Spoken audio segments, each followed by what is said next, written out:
Ladies and gentlemen, welcome to the Geneva Summit on Sustainable Finance. My name is Tony Barada. I'm the director of the Geneva Finance Research Institute and be chairing this academic keynote. Our first presenter is Professor Luigi Zingales. He's the Robert C. McCormick Distinguished Service Professor of Entrepreneurship and Finance and Charles M. Harper Faculty Fellow at the University of Chicago Booth School of Business. His research interests span from corporate governance to financial development, from political economy to the economic effects of culture. He co-developed the Financial Trust Index, which is designed to monitor the level of trust that Americans have toward their financial system. In addition to holding his position at Chicago Booth, Professor Zingales is currently a faculty research fellow at the National Bureau of Economic Research. He's also a research fellow for the Center for Economic Policy Research and a fellow of the European Governance Institute. He also acts as the director of the Stigler Center for the Study of the Economy and the State. And in 2014, Professor Zingales was the president of the American Finance Association. He's joining us remotely, and I would like to thank him again. Thank you again for being with us. I will now give the floor to you and leave you with a very interesting presentation on exit versus voice. Professor Zingales, you have 30 minutes. Thank you very much. Okay, so thank you very much. First of all, can you see my slides properly? Yes. Okay, so first of all, thank you very much for inviting me, and I'm sorry that I'm not there in person.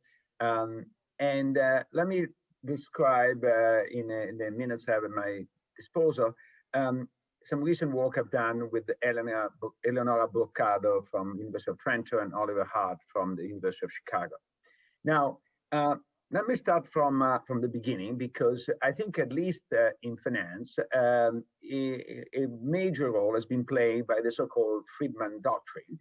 And the Friedman Doctrine is that the only social responsibility of firms is to maximize profits or to increase shareholder value.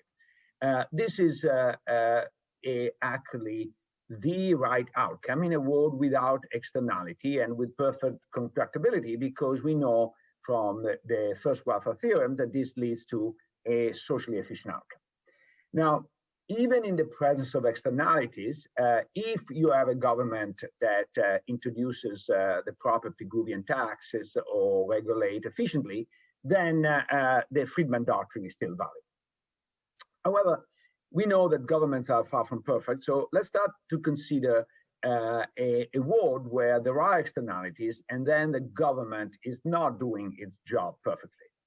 Then can we still say that firms should only maximize profits? And the answer is it depends. So if the profit making and the externality producing activities are separable, think about corporate charity, then I think Friedman's doctrine is still valid. However, if the two are not separable, think about pollution, and when you produce, you pollute.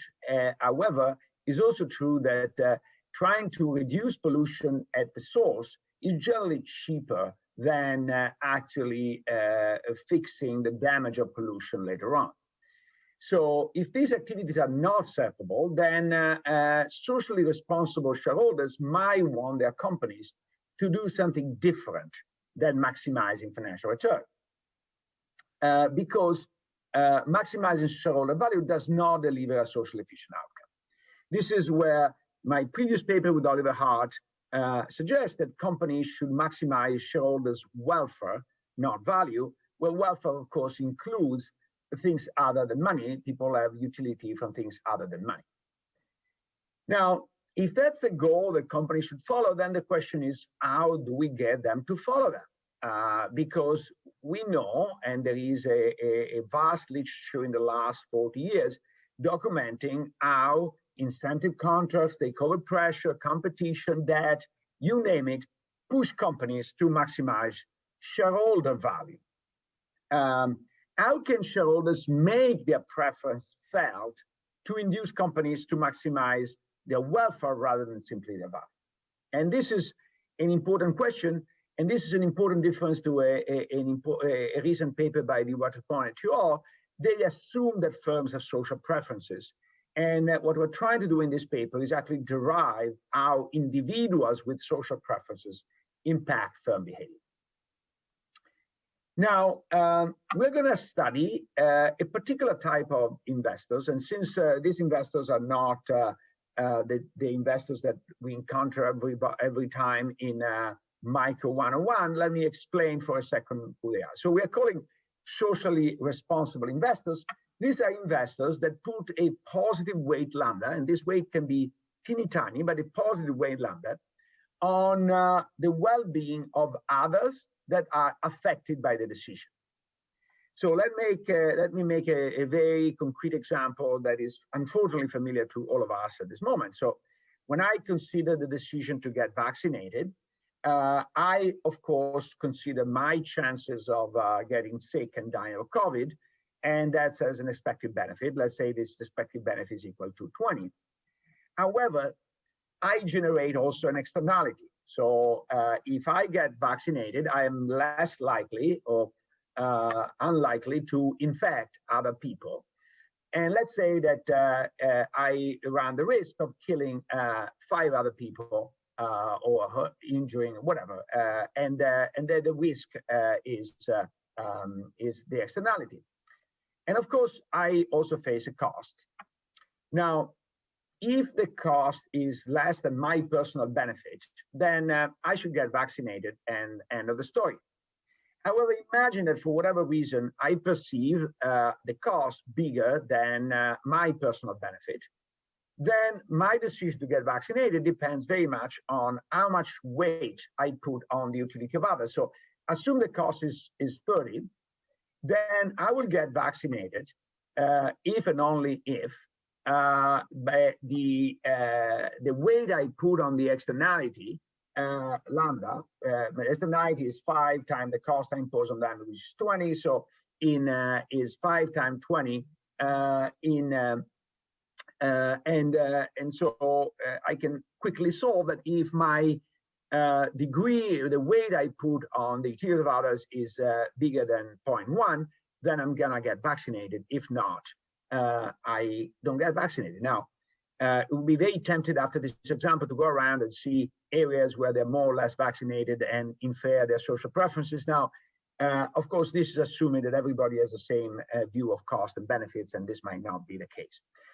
But this example aside, the point I want to make is what we're going to do in this paper, we're going to assume that investors have a little bit of an interest in the utility of others. And we're going to try to see how can you convey this interest to companies, what are the most effective way to do that, and what are the social effects of this. And in that, we are going to resort to 2 main mechanisms that famously Hirschman defined as exit versus voice. And so you have the voice, at least if you are a shareholder, you can vote. Or if you are shareholders, you can exit. And exit means divestment from dirty firms. And this might have impact on the price, and this might induce some firms to change. Now, this is not limited to shareholders. Other stakeholders have exit and sometimes voice.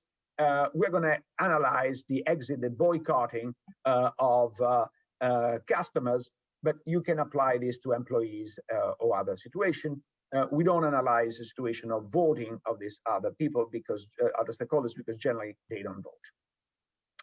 So in the limited time at my disposal, I am not going to go through all the proofs of the paper. What I'm going to do is give you a flavor of the framework, and then a couple of examples to that hopefully capture the intuition of the main results of the paper.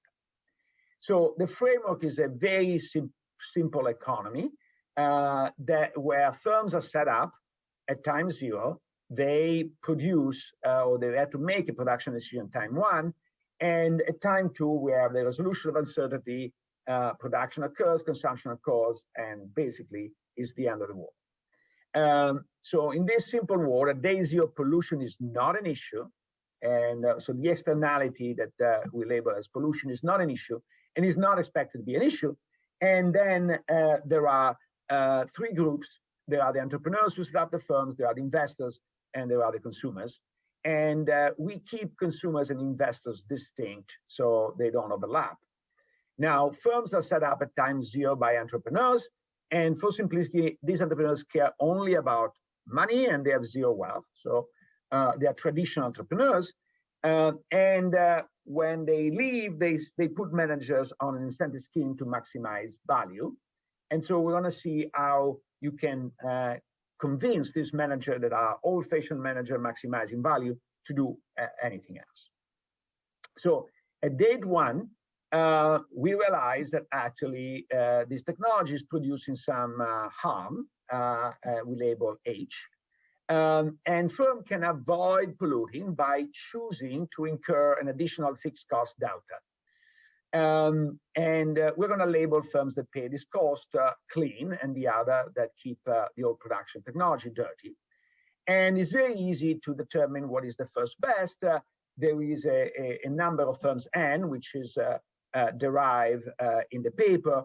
And then given that a firm number that is fixed because it's determined at time zero and the pollution arises at time one, then we're going to decide whether to switch to a better technology, clean technology or not. And clearly, if the cost of pollution is bigger than the cost of preventive pollution, we want all firms to become clean. Otherwise, we want all firms to become dirty. And now what we're going to do is analyze what happens in a world in which there is no central planner and social action is left to individual investors or consumers. And this individual investor or consumer has a distribution of lambda. And for simplicity, the distribution of lambda is the same for investors and consumers. So let's first start with the voice case. And the voice is basically voting. And I want to present the main result in the context of a real-world example. So in 1984, DuPont faced a choice between polluting the Ohio River with a toxic substance known as PFOA, or investing in incineration and avoiding that pollution. Now, in a separate paper with a co-author, I look at the core documents, and so we're able to establish that the cost of incineration in present value terms was 19 million, these are $1984, and the cost of pollution were 350 million. This cost of pollution is not private cost, it's social cost. These are probability of increased cancers in the area with a value statistical life of $10 million each, and you can calculate that fairly easily. Now, as it turns out, DuPont decided not to incinerate, and which was socially inefficient. But we want to consider, suppose that diversified shareholders were asked to make this decision. Now, using today's number, we say the condition of having some stock, the average shareholder is roughly $500,000 in stock, which represent 10 to the minus 8 of the total stock market. So if you're perfectly diversified, you own 10 to the minus 8 of the stock market.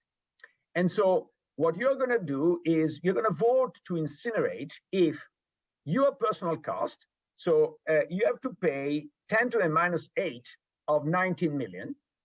And what is the benefit? The benefit is that you are going to reduce basically the number of people killed by that, and you attribute some value. Now, the value is the benefits, 350 million, minus the cost borne by others, and because you own so little, is basically the 19 million.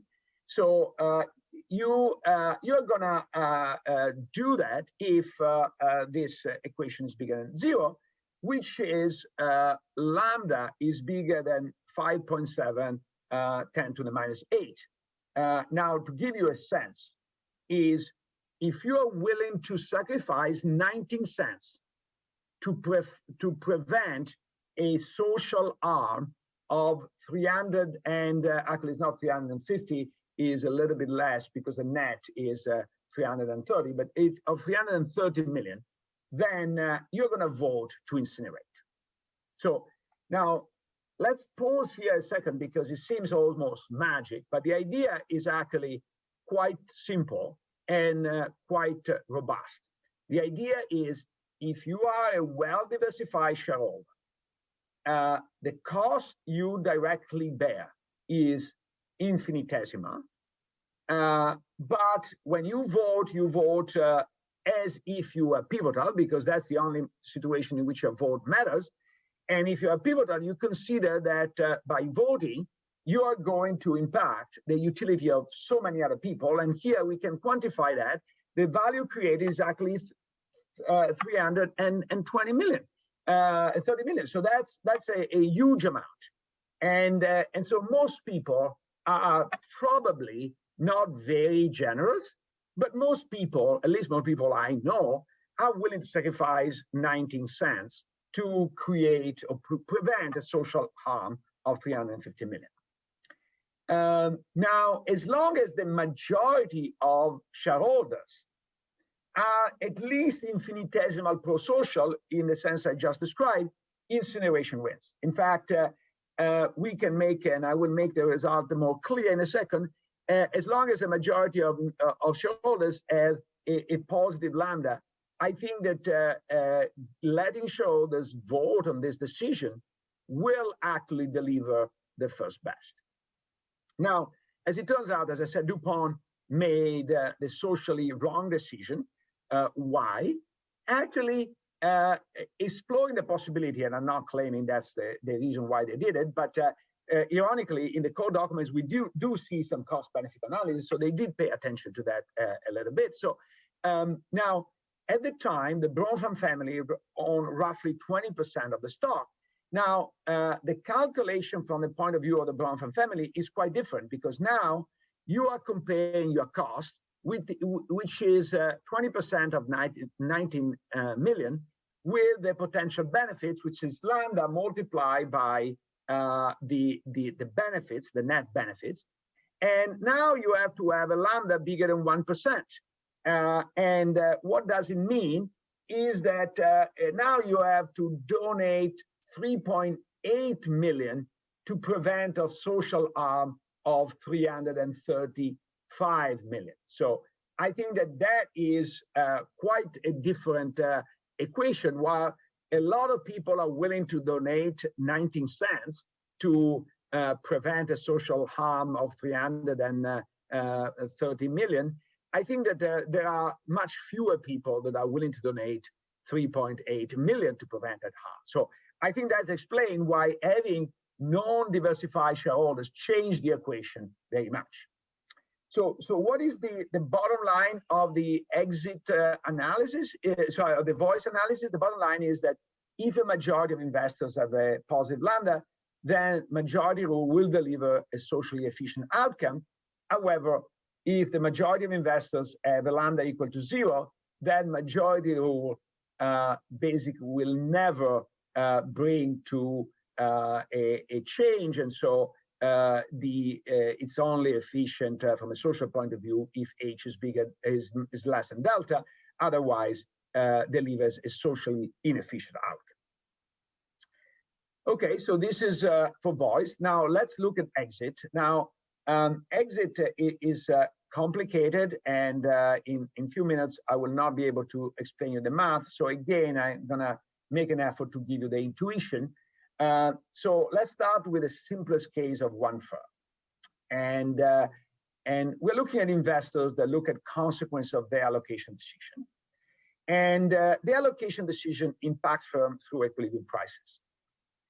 So if we start with one firm, if I'm a socially irresponsible investor and I cannot buy more of shares, suppose for whatever reason, my portfolio is blocked, then when a socially responsible investor decides to sell because wants to get out of this firm because it's dirty, then the price of dirty firms drop to 0.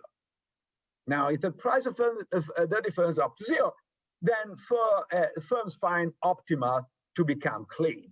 And in that way, exit is very effective.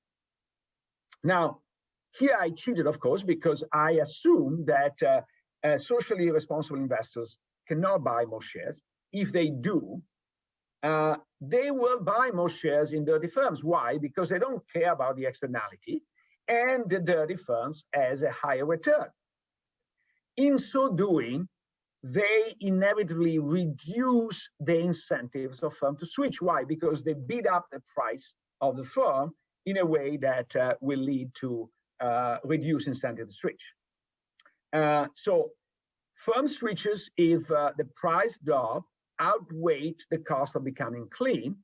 And what we know is that if socially irresponsible investors are risk neutral, which means they have infinitely elastic demand for shares, then socially irresponsible investor will scoop up all the dirty shares sold with no effect on price. And so firms will remain dirty. So the only firm here that the economy will remain dirty. So this is to say, we see already the intuition of exit.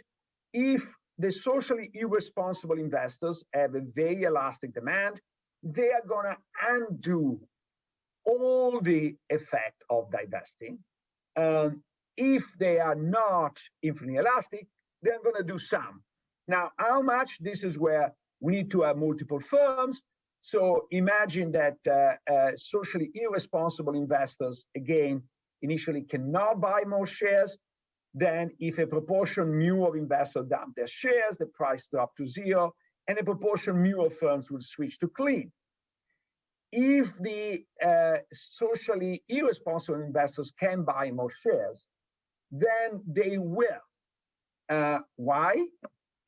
Because it's not an equilibrium for them not to buy. What is the intuition? If mu firms are clean and 1 minus mu dirty, then the portfolio of socially responsible investors will be the same as before, and dirty firms will be priced the same as before. However, remember, clean firms have to pay a price to become clean. So if the price is the same and the profitability of clean firms is less, then clean firms offer a lower return. And so socially responsible investors will want to hold less of them in because they have lower return. So in equilibrium, the proportion of shares held by socially responsible investors should be lower than before. And if that's lower than before, even under the best case scenario, the impact of exit will be less than proportional to the mass of investors exiting, because you are going to have a proportion less than mu becoming clean, less than mu. Why? Because if the proportion was mu, this is not an equilibrium. So now we're not even taking into account the equilibrium condition of the incentives to divest. This is just the equilibrium condition. But even under that, we can basically say that exiting, even in the best case scenario, does not deliver a very large number of clean firms. And potentially there are a lot of cases where deliver none. Now, today, most stocks are not owned directly, are owned from mutual funds. Now, the question is, if mutual funds act in the interest of their investors, everything that we said holds. If not, then it's more tricky, and I refer you to the paper for that. But so what is the bottom line? If the majority of investors have a strictly positive lambda, voice reaches the social optimum, whereas any divestment strategy does not. If the majority of investors have lambda equal to 0 and is inefficient to pollute, divestment weakly dominates voice, but never reaches the social optimum. If is efficient to pollute, then voice reaches the social optimum because it doesn't do anything. And divestment actually, this is interesting, sometimes might reach the wrong outcome. Now, I've no time to go through boycotting, but the logic is very similar to divesting. Boycotters buy only items produced by clean firms, and they act by making the price drop, and you're going to have a proportion set of firms that switch to clean. Is not an equilibrium for a mass theta to switch to clean. So the proportion, the impact of boycotting is less than proportional to the number of people boycotting. And if you have to choose between boycotting and divesting, you are going to try to do it based on the elasticity of demand, but things are a little bit more complicated than I have time to explain now. Now, trying to conclude because my time is up. In all this analysis, we ignore important issues of visibility and commitment. We assume that individuals can commit to their strategy. In practice, it's not that easy. Technology has made it easier to communicate, but not to commit. Once you introduce this commitment strategy, actually exiting is even worse than we portray in the paper, while voice is not very much affected. So that clearly goes in the direction of voice. Now, of course, commitment problem is very stark because we have a one-shot game. In reality, things are more complex. There is a big limitation in our paper. So before you take it to the data, I want you to think about this. We have taken social preferences given. Now, this is fairly standard in economics. However, it's not standard in this literature. Why? Because one of the important benefits of, for example, exit campaign or boycotting campaigns is to induce other people to change their preferences, either because they become informed or because they are shamed into doing that. So think about the fur-free campaign by the Humane Society. I might still like to wear my fur coat, but I'm embarrassed to go to the opera with my fur-free fur coat, maybe because some eggs might be thrown or because I am looked down by my friends. And so even if I don't care, and this is hypothetical, I don't care about animal rights, I am going to behave like an animalist as a result of this campaign. So this is something that we do not capture in our paper. Now, in that sense, exit might become more powerful than voice in this campaign. However, one warning is it's not guaranteed that this will lead to a socially efficient outcome, because I can pressure people to behave like me by shaming them, whether this is the right thing to do from a social point of view or it's not the right thing to do from a social point of view. And of course, voice is infeasible in some situations. Think about Facebook, where the majority of votes is in the hand of Mark Zuckerberg, no chance, or if the company is private, like Koch Industry. But the point I want you to carry home is that in the United States, actually, shareholder proposals are kind of blocked very often by invoking the fact that they interfere with ordinary business operation. And what we're saying is, no, I think that we should let vote in this proposition, because shareholders, directly or indirectly through their mutual funds, can push them into doing what is not only what they want, but might end up being the social efficient thing to do. So bottom line, both divestment and boycotting can have a positive effect in pushing firms to be socially responsible, but the individual and social incentives are not aligned. The effect is often zero, and at best is less than proportional to the size of funds or consumers involved. If you are visibility of commitment problem, you make this statement even weaker. Engagement, however, is much better. The incentives are aligned with those of benevolent planners. The effect is more than proportional. And so the message of the paper is engagement should be made easier, not more difficult.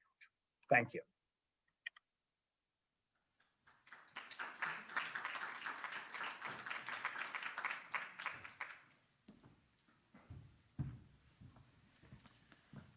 Thank you very much for a very interesting presentation. The discussant is the ideal person to give us an industry perspective on the usage of voice. The discussant is Vincent Kaufman. He's the CEO of Ethos Foundation. He has been the CEO of Ethos Foundation of Ethos Services since June 2015. Since October 2020, he's also head proxy voting, Swiss ESG and engagement. Vincent Kaufman joined Ethos in 2004 as a corporate governance analyst, later becoming a senior and deputy head corporate governance. He's been member of Ethos Services Management in charge of investments since 2011 and deputy CEO since 2013. He also participates in Ethos dialogue with the management of Swiss listed companies in the field of corporate governance and sustainability. Since 2014, he has been a member of the board of directors of the proxy voting consultant Proxinvest, and since June 2019, of the board of Swiss Sustainable Finance. Vincent, please, I invite you to join me here. Maybe here for the discussion, yeah. And then you can sit down for the Q&A. So okay. Please take the floor and yeah. Thank you. Thank you. Thank you very much, Professor, for the very inspiring paper and the conclusion, which I can only agree with based on the experience we had. So just a few words. I didn't prepare a presentation. Just the historical background of the Ethos Foundation, because it is connected also to this question of diverse and or engage. Because Ethos was founded in 1997 with the goal effectively to propose responsible investment funds, so excluding, first of all, some kind of sectors.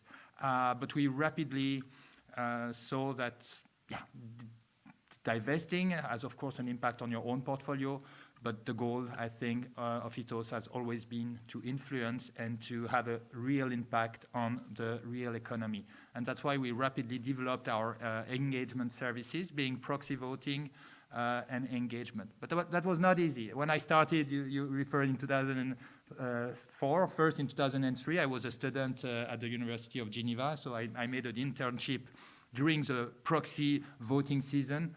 Actually, when we were calling companies to ask a question on the annual report, usually the answer, not for all, but often was, why are you interested in such question? If you're not happy with us, sell your stock, don't come at the AGM. So the spirit of company was totally different as it is nowadays. So at that time, company was more on the push of, if you're not happy, just don't come at the AGM to vote oppose.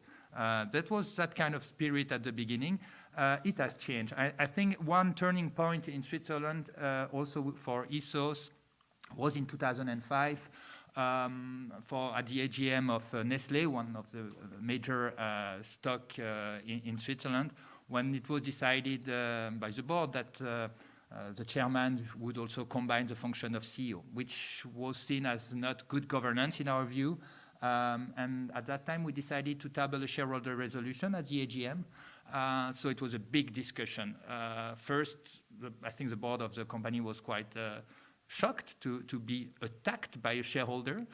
Using this right of shareholder resolution was not that frequent. And it was intense discussion. But finally, at the AGM, our proposition to forbid the combination of chairman and CEO received 36% of support, 14% abstention, and about 50% opposition. And I think that was a turning point in the engagement history in Switzerland, because company noticed that effectively the AGM and the shareholder have a strong voice and could potentially influence the result. And this historical background also gives you, for me, what is very important with engagement is to have a concrete strategy and an intensification measure, because it's very important, of course, to discuss. For me, even more important is to vote. And then if all this does not work, effectively using this right of shareholder resolution, which is, by the way, as you say, non-binding in the US, but binding in Switzerland, can effectively make a big change. We also use this right in 2009, 2010 to get the right to vote on compensation, which is now a given in Switzerland, but had to go also with public votation. And more recently, it was more on the say on climate. So we pushed, again, Nestlé and Holcim to organize such vote at the AGM. For us, integrating those sustainability issues at the AGM is key. First of all, for long it was, the AGM was about governance, board composition, compensation, shareholder rights. But we see those questions of sustainability nowadays are coming into the strategy and the governance. So those questions, also when we look back in 2010, 2011, when we were discussing about governance with the chair of the board, when we were trying to discuss about sustainability, the chair was often not prepared. Was saying, yeah, look with our communication team. Nowadays, the board of directors is really handling the subject. And I think it's also because it's coming at the AGM. And that's an important trend we see in the different general meetings. So the kind of integration of governance and sustainability. And for me, it's key. We saw that with engagement, it was a lot about governance. Now it's coming about sustainability. Take a few examples. Now we see that compensation plan of chairman, of CEOs of companies do integrate ESG criteria. We also see that more and more shareholders are willing to vote typically on transition climate plan of companies. And we even have shareholders who start opposing board of directors for insufficient sustainability strategy.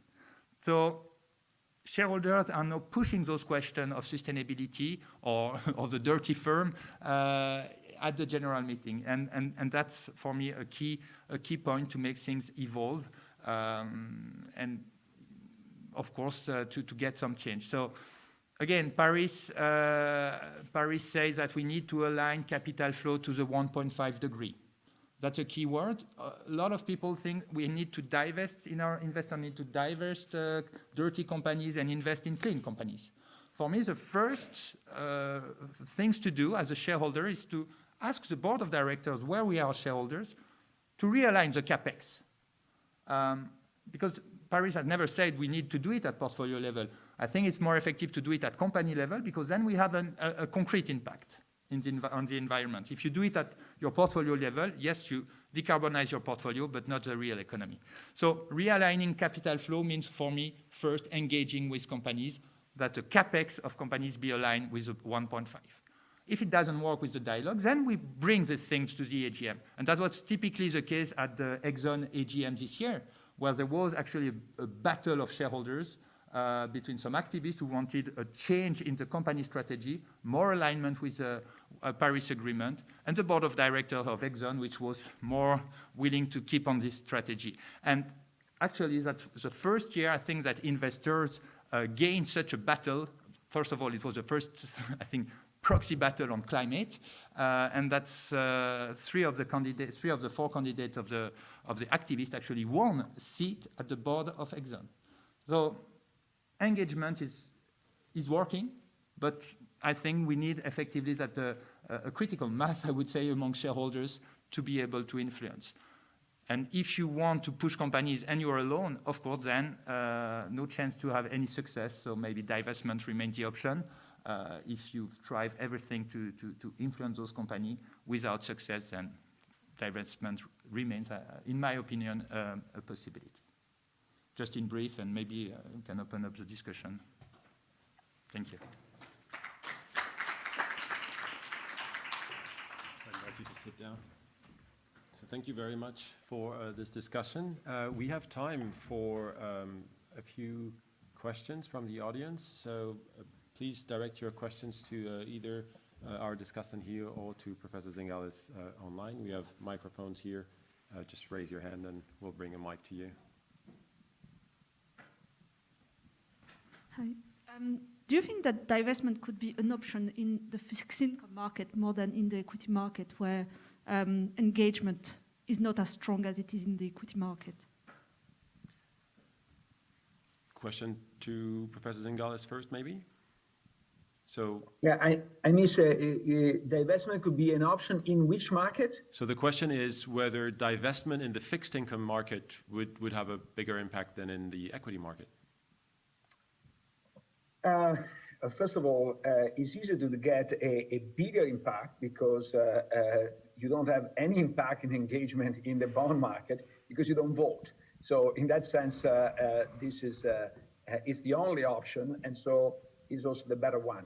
The more interesting question is how impactful can it be And I think that this is something that should be studied empirically, but I can see a hope there because we know that the demand for bonds is concentrated among some large institutions. So I think that if a few of the institutions dump a bond, I think that the probably yield of a bond will get significantly larger. So I think that I can see a much larger opportunity in the bond market than in the equity market for divestment.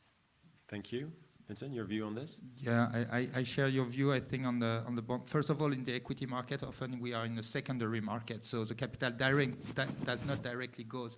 Whereas on fixed income, potentially you go directly to the issuers. You can be on the secondary market, but usually when you subscribe to the issuance, you have directly an impact on capital flow.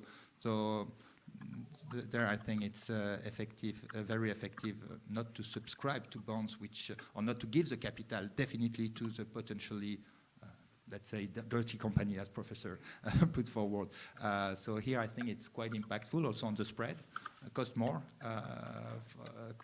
interest, but has more return. So that's also the debate we have in the fixed income when we want to exclude some stock which are more polluting, then their spread are usually much larger because fixed income is integrating those ESG criteria since such a long time, especially governance and those kind of things. So there is this question of arbitration, return, risk, which is key also in the discussion.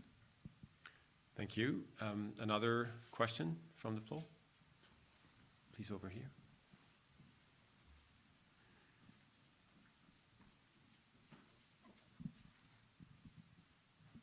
Thank you so much to both. I have a question to both the professor and the discussant. Thank you so much. So in the model, we had an example that was very clear-cut, quantifying the economic cost of change, basically, no? So we knew exactly how much the intervention costed and what would be the impact, the social impact. In reality, that's not often the case, I imagine. So I wanted maybe to bring that question and maybe see if in the experience of the Ethos fund, really like a quantification of the economic cost of change and how that impacts really shareholders' value and the future of the company is something that is becoming more available and maybe facilitates the discussion that is not so based on the emotions of activists, but more on the economic cost and impact of policies of the companies. Thanks. So let me answer first, and then I let the discussants know what is relevant in practice because he has much more experience. Certainly, I made my life easy by having a clear-cut example. However, I think that the availability of this information depends very much on what we're talking about. So if we are talking about green gas emission, for example, it's actually quite simple to do the calculation because if you know how much you emit, then the discussion is what social price per carbon ton we attribute. But now there are many estimates available. And then the only thing that remains to be discussed is how much does it cost to reduce that emission. And this is where maybe a CEO who wants to play trick and wants to reduce that might portray this cost as outrageous. But these days, it's not that difficult to monitor whether this is something outrageous because you can do a bit of benchmarking. So yes, there is still a lot of uncertainty, but especially when it comes to green gases, I think that this uncertainty can be reduced by a lot. And this is where NGOs can provide a lot of help because if you create some guidelines of what are the costs of reducing carbon emission, then it makes it difficult for firms to play games in this dimension. Yeah, some companies also publish those kind of integrated profit and loss balance sheet, which they try to value the natural capital cost. Usually they use the societal cost of externalities, which are usually huge costs. We did a survey recently at Ethos trying to measure not the societal cost of externalities, but the solution cost. So what investment, because actually solution costs are usually much smaller than the societal cost. Typically when you pollute, the VO2, the VOx that you emit in the atmosphere have such a societal impact that the company will never pay. So the societal cost is huge, whereas potential the solution, having a catalyst on your chimney and so on, it's much lower. And that's very interesting because then we notice that we can effectively achieve some reduction. But companies usually don't really disclose this information. So I think there are a lot of work to push companies to publish those roadmaps, this investment required. We have now a lot of commitment toward net zero, which I think is a good sign, but we have many companies mentioning how much it will cost. But I think also important is not to forget that it's not only about cost. First, maybe there is some cost, but then you have a lot of avoided cost. Typically, when you invest in renewable energy, of course, you need to pay your solar panels and so on, but then you can save the cost of fossil and so on. So we always have to consider both, but this is not really disclosed by company, and I think this is very important for shareholders to push also this transparency. And that's why I think say on climate, so shareholders voting on transition plan is also key.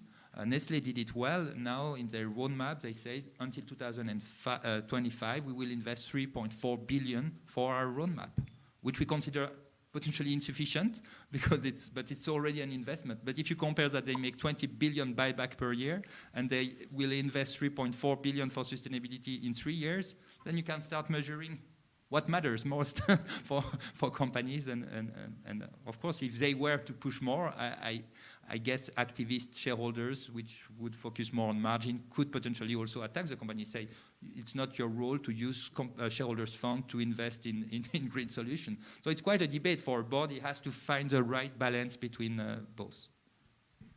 Thank you very much for your answer. It's interesting to see that your view on solution and social cost have a clear translation in Professor Zingala's paper. There was the delta and the H. So I'm glad to see that your views are aligned. So I would like to thank you both for an excellent presentation and an excellent discussion. Thank you again. Thank you.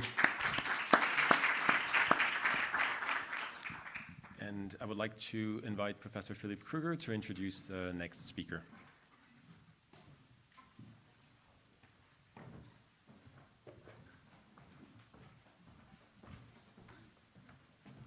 Okay, good afternoon, everyone. So my name is Philippe Krueger. I'm a professor of finance at the University of Geneva, and I will be the chair of this second session, or second, let's say, first research session.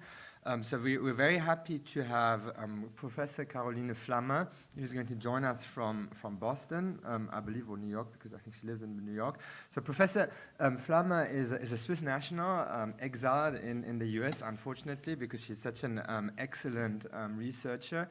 She's written many seminal papers on corporate social responsibility, how stock markets react to information related to environmental responsibility. And I think one can consider her one of the pioneers in responsible investment research. So as a result of that, she's received many prizes for her research.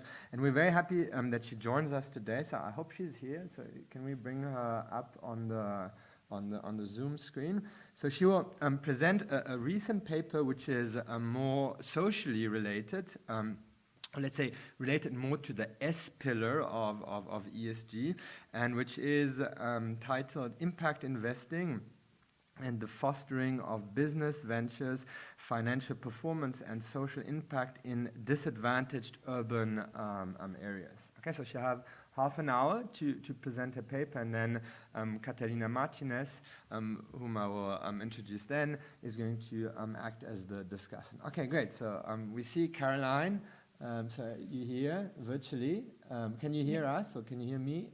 Yes, I hope you can hear me. And thank you so much for the invitation. Merci beaucoup pour l'invitation. C'est un grand honneur de retourner à Genève. J'espère que la prochaine fois, ce sera in person. And I would also like to thank the discussant already in advance. Muchísimas gracias, Catalina, for the discussion. All right, now let me get started and share my screen. And I hope you can see this in presentation mode. All right, so as Philippe mentioned, this is kind of more on the social side of things, and this is joint work with Romain Boulogne, who is a former PhD student of mine, currently at IESE Business School in Barcelona, and Rodolphe Durand at HEC Paris. Now, how do you foster business activity? This is by no doubt an important question, as business activity is critical for the prosperity of cities and economic growth. Now, if you think about it, most of the research, what we know about how to foster business activity really focuses on entrepreneurial ecosystems and the role of geographic collocation for the success of business ventures. Okay, and so this literature examines the role of regional clusters and agglomeration economies.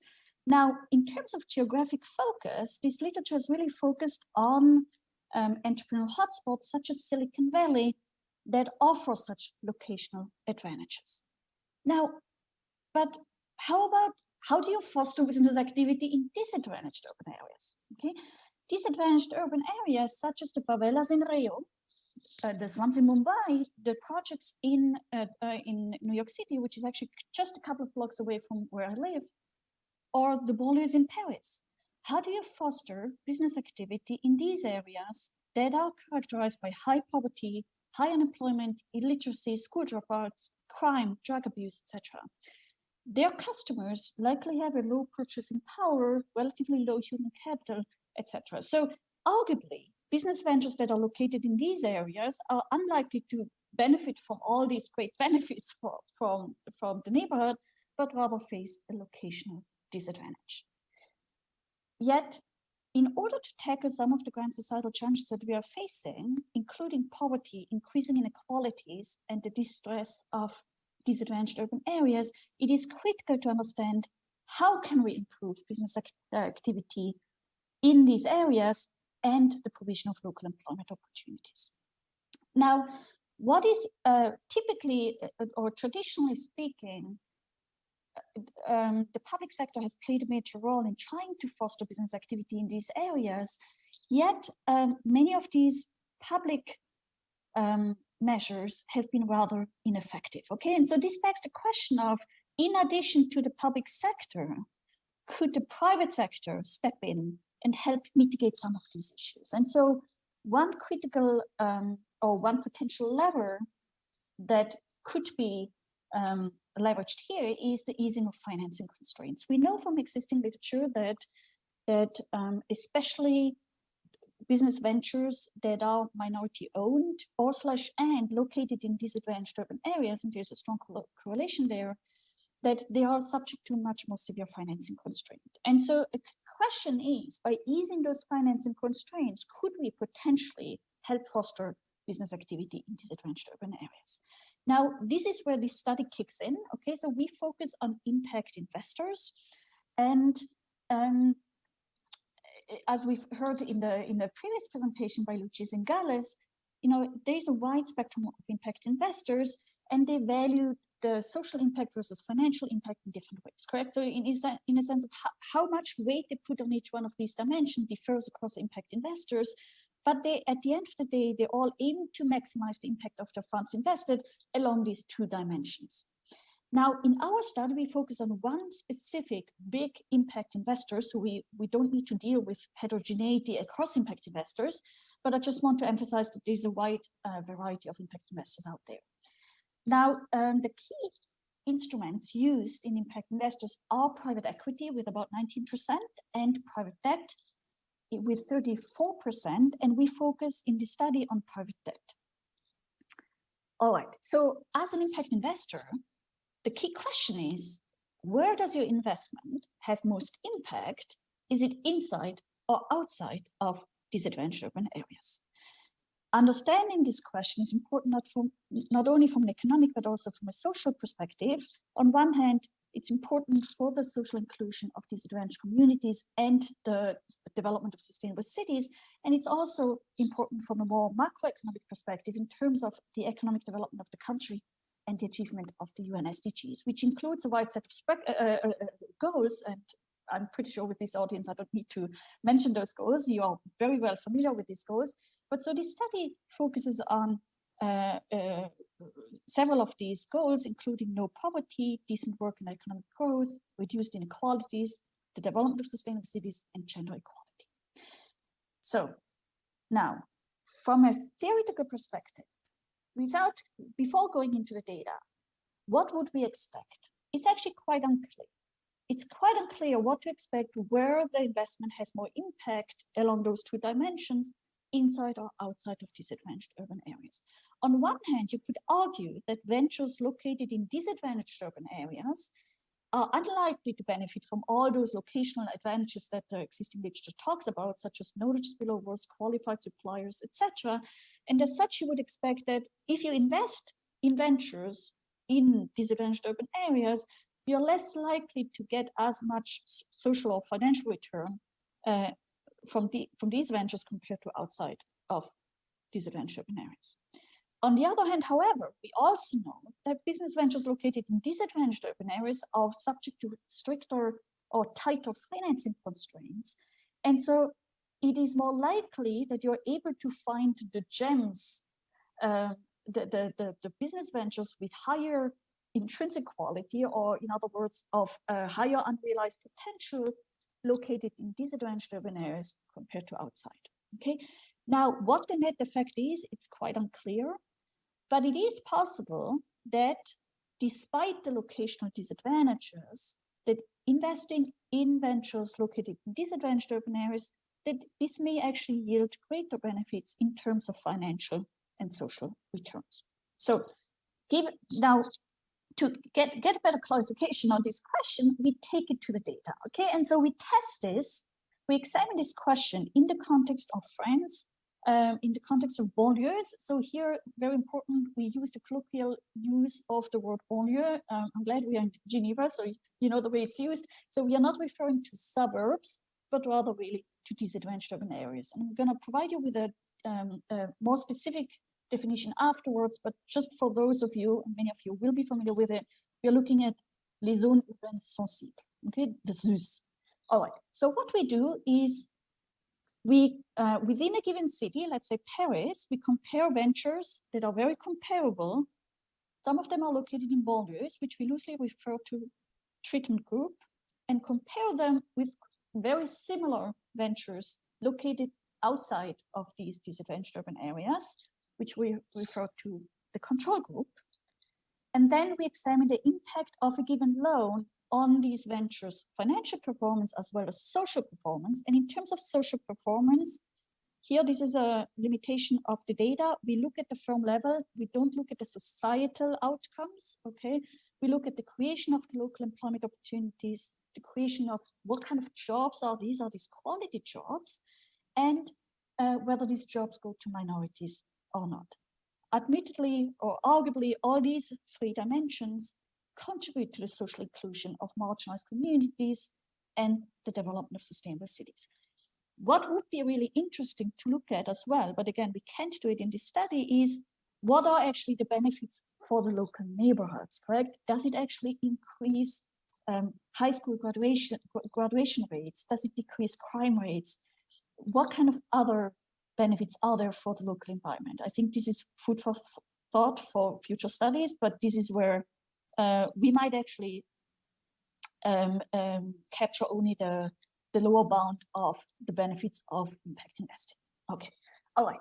Now, just in case I'm running out of time, I do try to stick to my Swissness here and stick to the time limit, but let me show you already an overview of the results. So what we find is that comparing to non-banlieue ventures, impact investing in banlieue ventures leads to greater increases in both financial performance as well as social impact along all these three dimensions, which suggests that the funds invested yield greater impact in disadvantaged urban areas compared to outside. Okay, now let me get more into the details and share with you how we actually obtain these results. So let me describe the data very briefly. So, as I mentioned before, we compare ventures that are very similar based on paper. Some of them are located in banlieues, others in non-banlieues.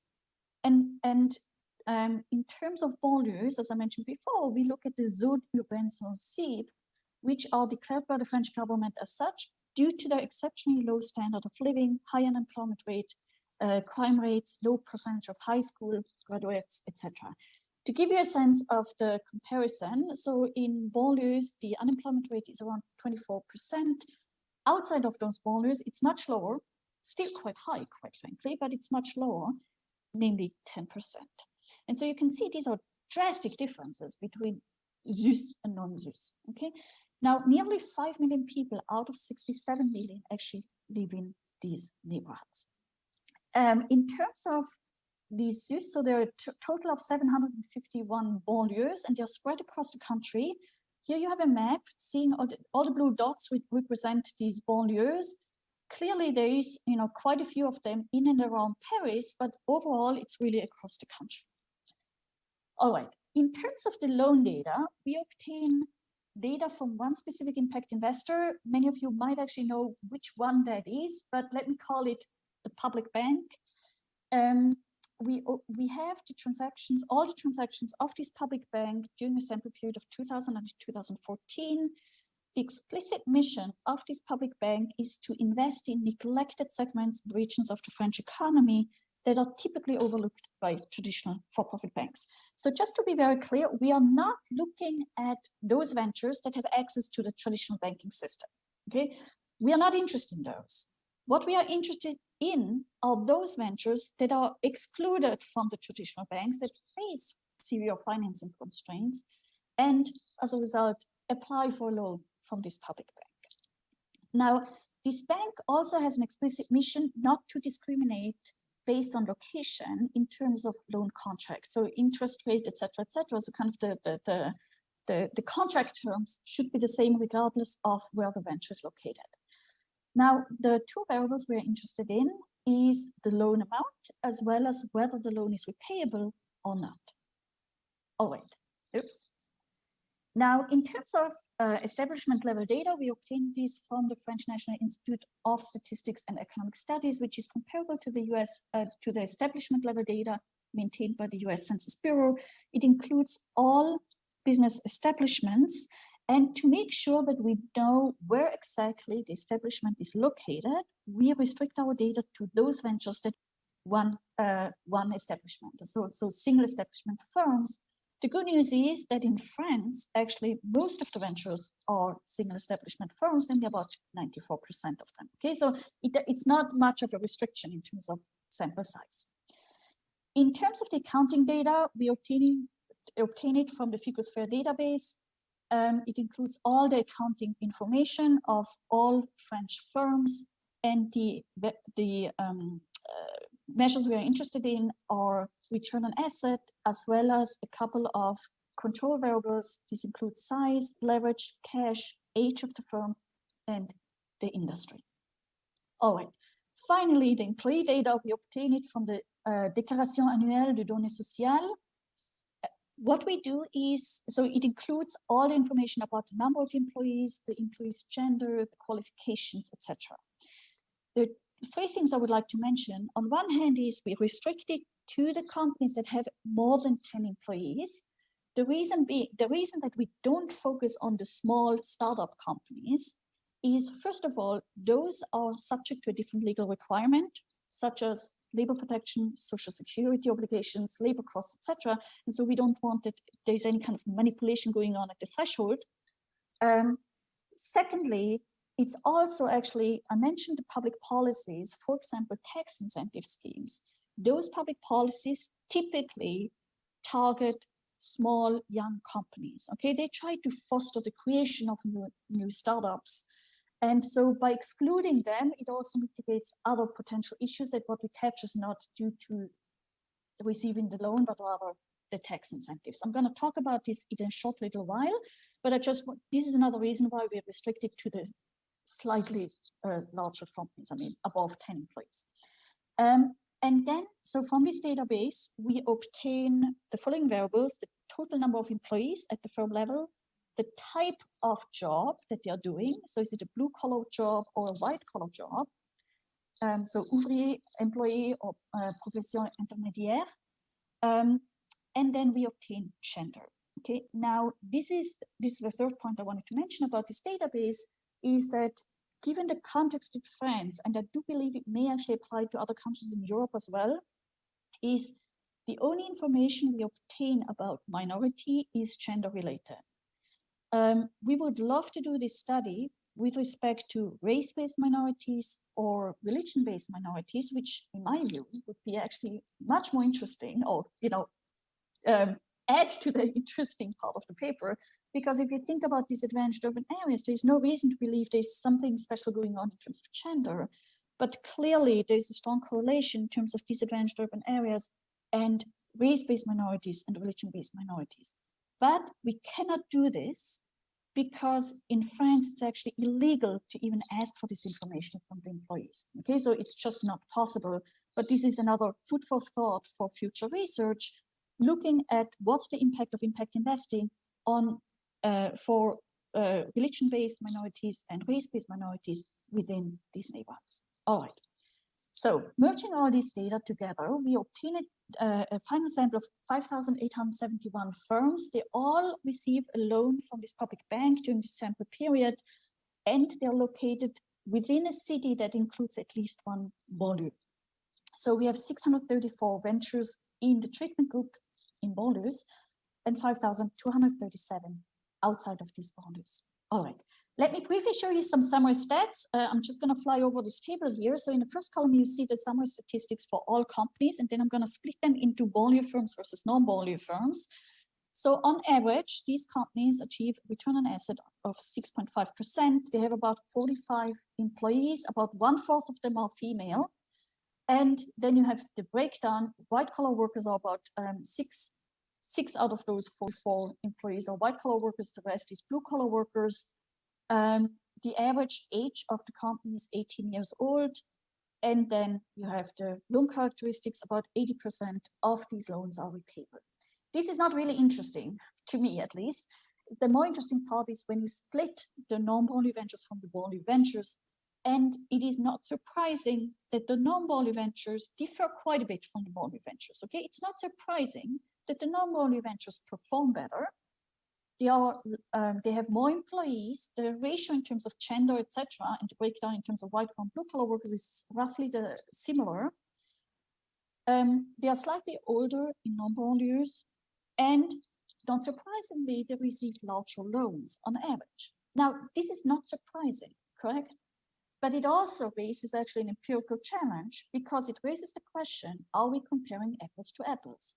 And so it becomes very important that our methodology adjusts for that, and that we compare very similar firms with each other, as opposed to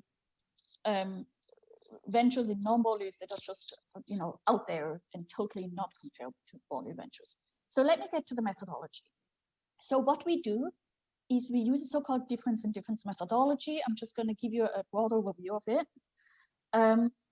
Meaning we compare two differences, okay? The first difference is before versus after receiving a loan.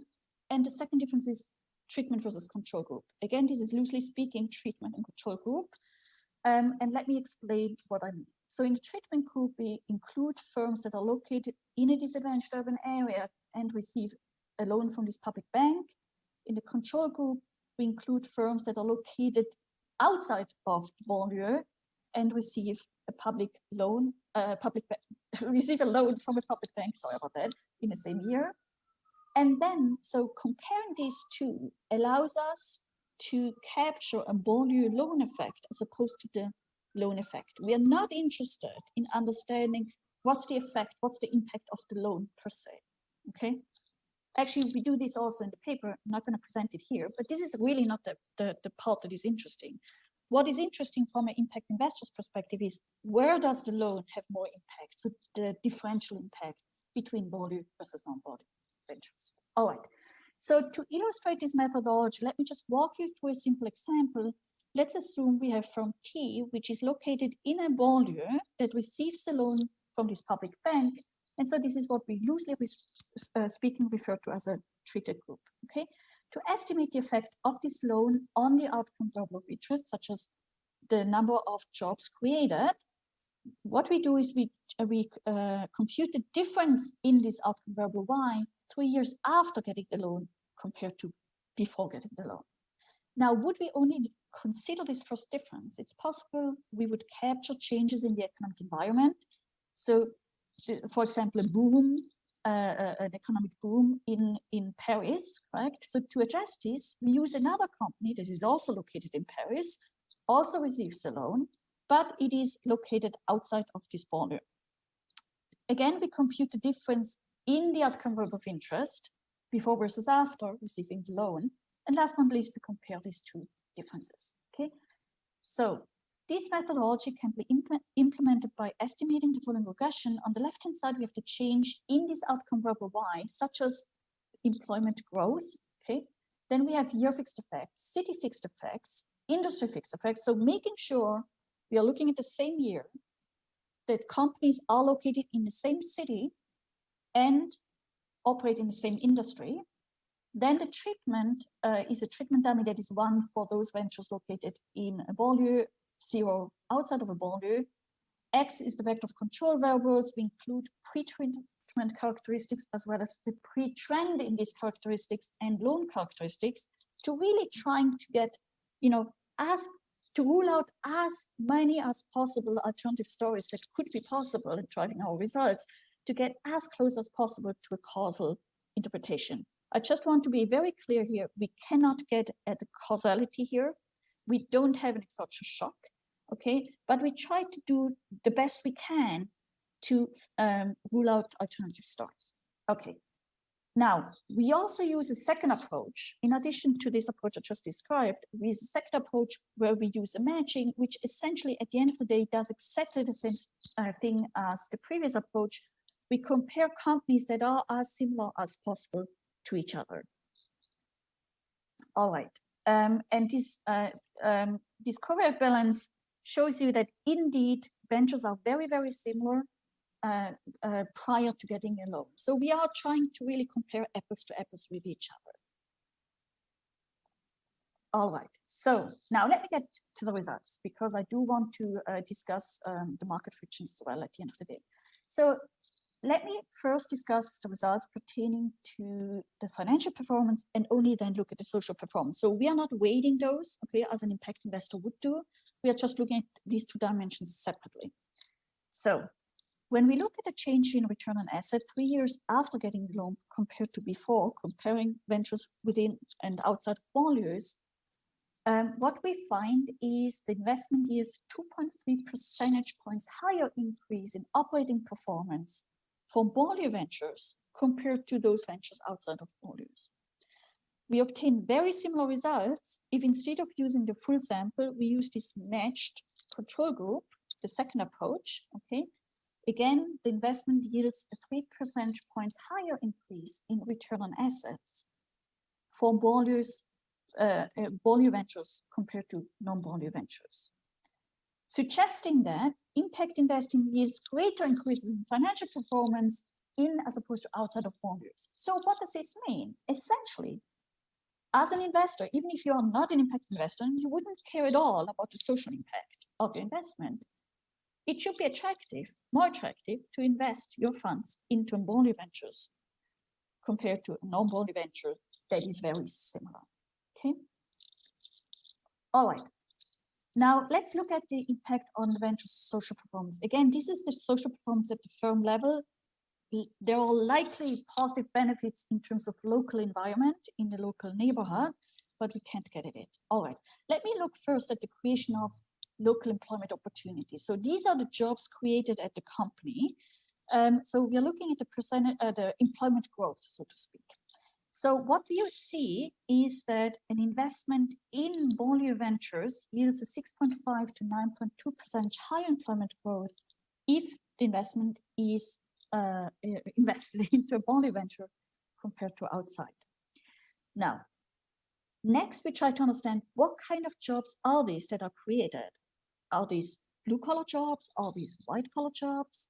And so we do a decomposition of this main effect, looking at the type of jobs, okay, the percentage growth in manual workers, percentage growth in clerical workers, and percentage growth in intermediate worker employees.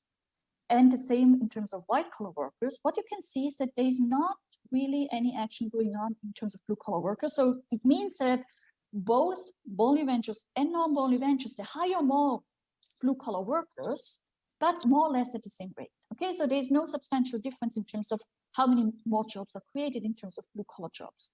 But the stark difference is when we look at white-collar jobs. An investment into a voluntary venture creates more additional white-collar jobs than outside of voluntaries. So this is very much in line with interpretation that a voluntary venture is more financing constrained. And so once it gets a loan, it can finally hire the higher skilled employees that it always wanted to hire, but lacked resource to do so in the first place. Okay. All right. Lastly, we look at who is getting hired.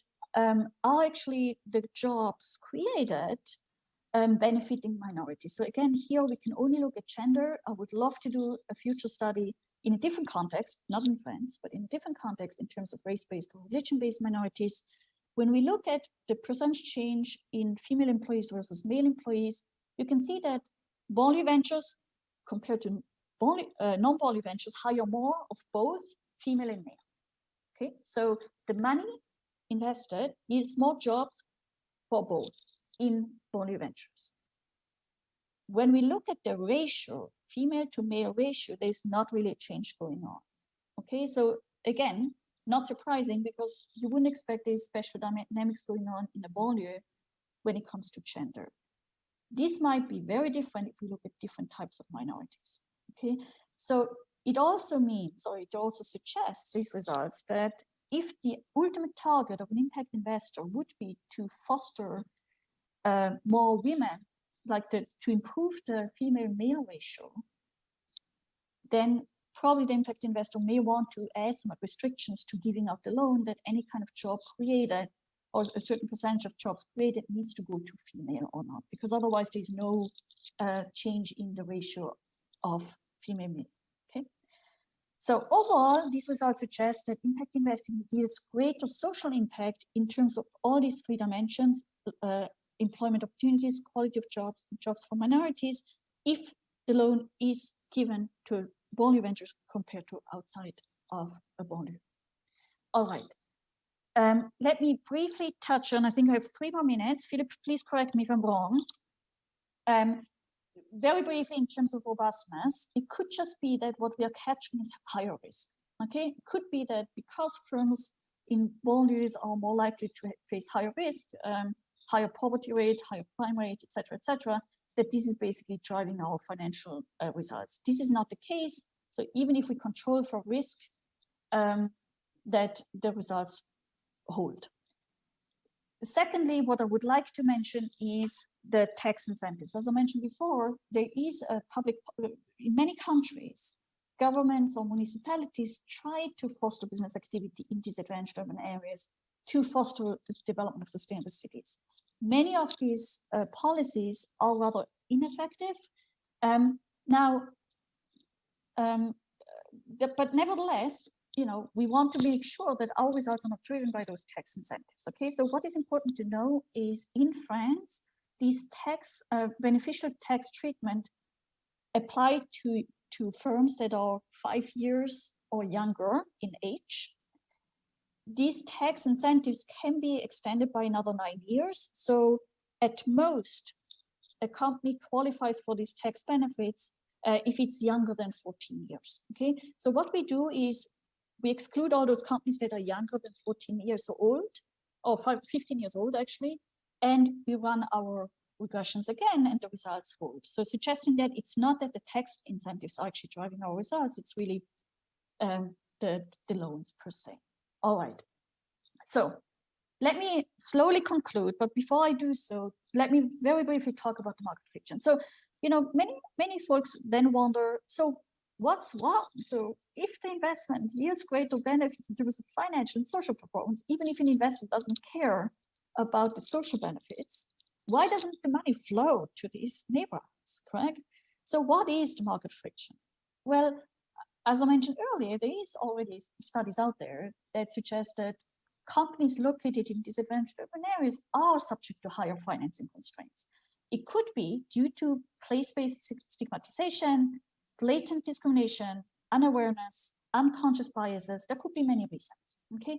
But to provide some causal evidence of this market friction and understand underlying reasons, we do an experimental vignette study.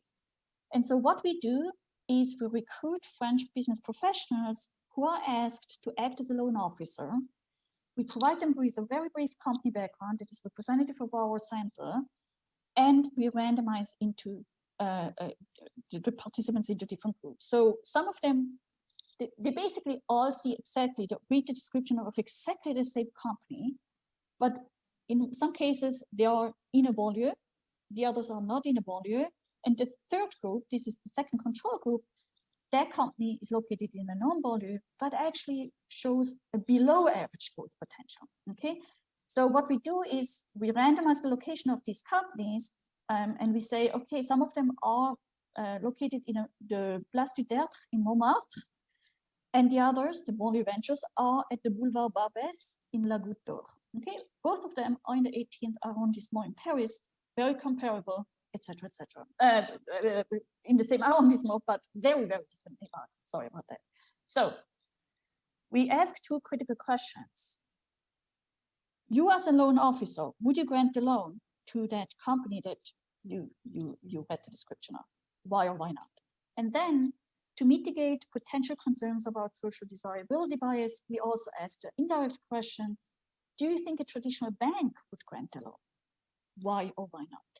Let me cut to the chase. What we find is that, not surprisingly, non-banlieue ventures are more likely to obtain a loan than banlieue ventures.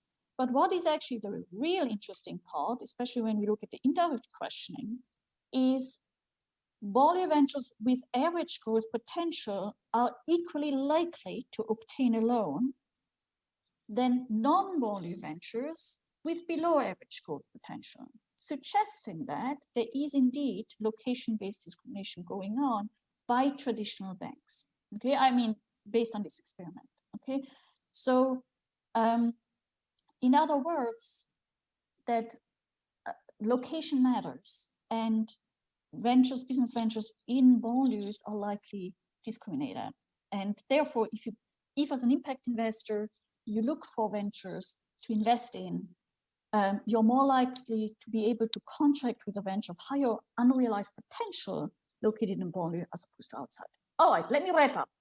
So we find that indeed impact investing yields greater increases in business ventures' financial performance and social impact if invested in banlieue ventures as opposed to comparable, very similar ventures located in non-banlieues. Now, you might wonder, why do we care about these findings and what are the practical implications?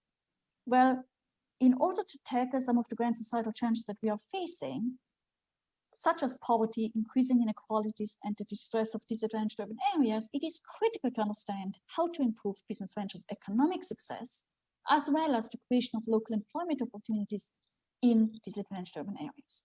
And we also know that every year, large amounts of funds are invested in business ventures that aim to achieve at least one of the several UN SDGs, okay? And so I hope the insights of this study, on one hand, help inform investors where their investments have most impact with respect to ventures' social and financial performance. But also, these results suggest that impact investing could potentially serve as an important complement to public policies that aim at stimulating business activity in disadvantaged urban areas. And I stop here. Thank you very much. Okay, so thank you very much, Caroline, for this great presentation. So the discussant is Dr. Catalina Martinez. So Dr. Catalina Martinez is a senior consultant at FSG, where she advises corporations and impact investors on impact-related topics. She also teaches impact investing at the University of Geneva, and specifically at our institute, the Geneva Finance Research Institute. So she has served as a consultant to many organizations such as the WEF or the OECD, and she holds degrees from both a master's and a PhD degree from the Graduate Institute. So Katarina, the floor is yours. So we just have to bring up her slides, and the ticker is right there. Well, thank you so much. Thank you so much, Philippe, for inviting me. It's such a pleasure and an honor to be here, and also Caroline for the great the presentation and the paper. Es un honor poder discutir tu paper hoy. Muchas gracias. Okay, so let me get started. I just have a couple of slides with a couple of observations that are based more on how the paper was written and how it could be improved, in my view, and less on the presentation, of course. Okay, so I think there are two key important findings of the paper. The first one is that the loans issued to these value ventures yield greater impact. So both financial performance, but also greater social impact in terms of the creation of employment opportunities, and specifically for minorities, as Caroline was explaining. And secondly, in the paper, it was highlighted the experiment that Caroline briefly explained at the end of the presentation. In this experiment, they find that participants are less likely to grant loans to SMEs that are in values. So those are the two big findings of the paper that I think are very important. I think the way that they are presenting may be a bit confusing. I would suggest perhaps to start with the first finding as a way to show that really there is this credit constraints for SMEs in disadvantaged urban areas. Because really that's what the experiment is showing, that when you really present somebody that is granting a loan with two very, very similar or identical SMEs, but they are just differing by the location in which they are, that you are more likely to give less loans to the one that is in a value. So I think that's a great evidence of these credit constraints. And basically the second finding is that when you use the capital to really give loans to these SMEs that are in disadvantaged locations, you can have greater impact. I think that's really interesting. And perhaps what I would suggest is just adding the estimates of the impact earlier on. So really like you can appeal more to practitioners that are really looking for these estimations of impact that are not so easily to find, that are not so easy to find. Okay, the other point that I want to make is that there are some potential endogeneity concerns in the specification, and that it is sometimes in the paper you have the feeling that some of these concerns of endogeneity are addressed by the experiment, but really I think that this is not the case, and let me just explain a bit more. So when you are talking about what is really the impact of giving a loan to an SME in a disadvantaged location, it is likely that you are going to have the problem of sample selection, because basically all the SMEs that you have in the portfolio of the public bank have already been selected by the public bank, and therefore there is all the effect of the due diligence that, we know that in impact investing is a big part of the job. So they really go and select which of the firms that are most likely to be profitable and impactful, right? So by being in the sample of the public bank, you already have an advantage against the firms that are not in that sample. So therefore, it is likely that you are overestimating the impact of lending to those firms because you are not accounting for that sample selection bias. And I think that's an important problem that is not necessarily addressed by the experiment. I know that perhaps that is not the intent, but in the paper, somehow it reads like the experiment is addressing these endogeneity concerns. Really what you can do to address this as much as possible is to use different econometric techniques to really try to get as close as possible to the reality. And also what I think could be very interesting is to highlight one of the robustness checks that were done at the end of the paper. For example, table A5, in which really there is a matching procedure that tries to compare the sample of the public bank with the characteristics of the SMEs that are collected through this publicly available data that the statistical offices of France collect on SMEs. So I think that's also making the results more valid for increasing their external validity and making it more interesting for other investors that are not public bank. As the paper reads right now, you can really just interpret the results for the portfolio of public bank, which of the two loans are more impactful. But it will be more interesting to have evidence that can be used also for other investors, and for that you will need to address this problem of endogeneity. But it's already done in the paper. I just think that you could highlight it and explain it better. In terms of the methodology, I think it's a bit confusing to say that being in a banlieue is a treatment. Really, like the treatment for me is more, assigning a loan to somebody, and this is regardless of whether you are in a banlieue or not. And in that sense, the control group for me is more not being assigned the loan, as it is proxies in table A5, as I was explaining before. So I just think this is like a methodological precision that could improve the paper. Also, well, again, explaining exactly what are the potential sources of endogeneity and how they are addressed. So the sample selection can be addressed by the matching that is done in this table, and the endogeneity due to missing variables is addressed through the fixed effects that are done, and also discuss if there are any other sources of endogeneity. Again, the lab experiment doesn't really address this problem, but it answers a different interesting question. Now, just some observation on the relevance for impact investing, and I'm just going to use more time here. I think having evidence on impact is something that is super important in impact for impact investors in general. This is a relatively new sector. Investing in marginalized urban locations is something very new.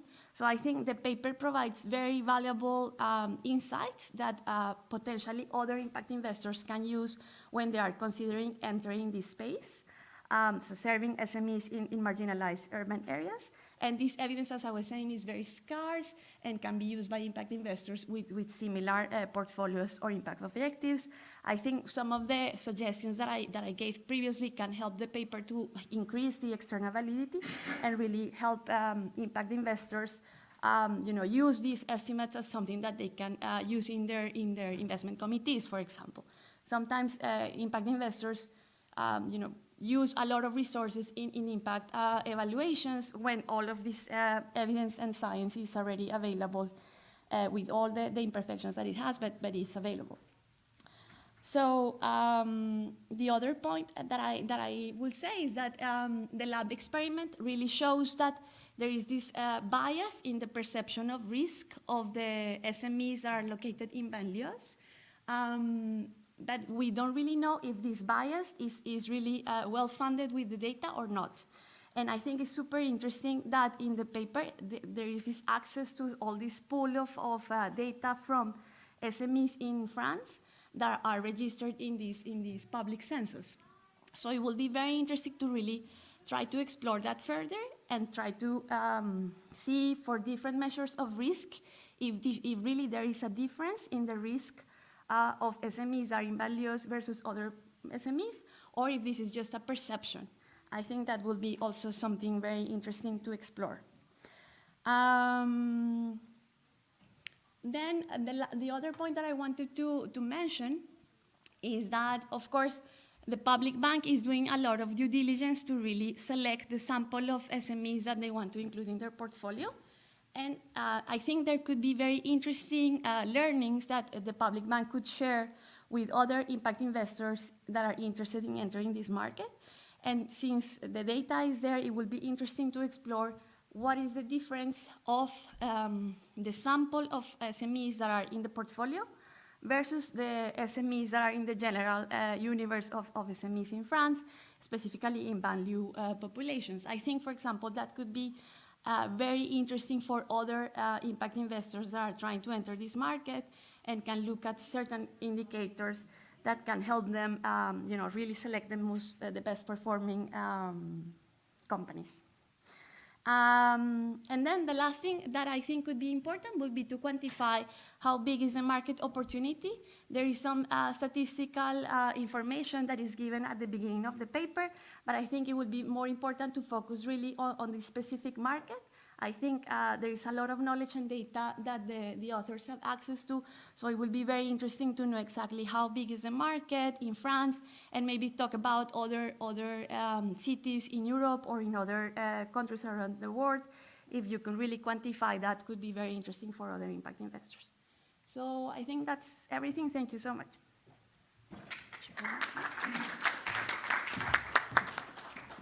Great, thank you for this very thoughtful discussion.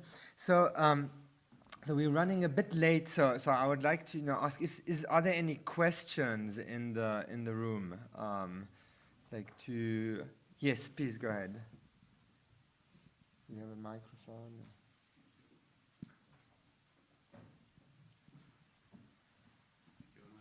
Why not to use local communal authorities to endorse or co-finance local activities?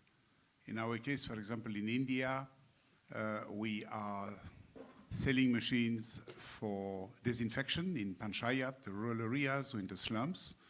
Now it works very well with women associations, which are endorsed and co-financed by the local municipalities.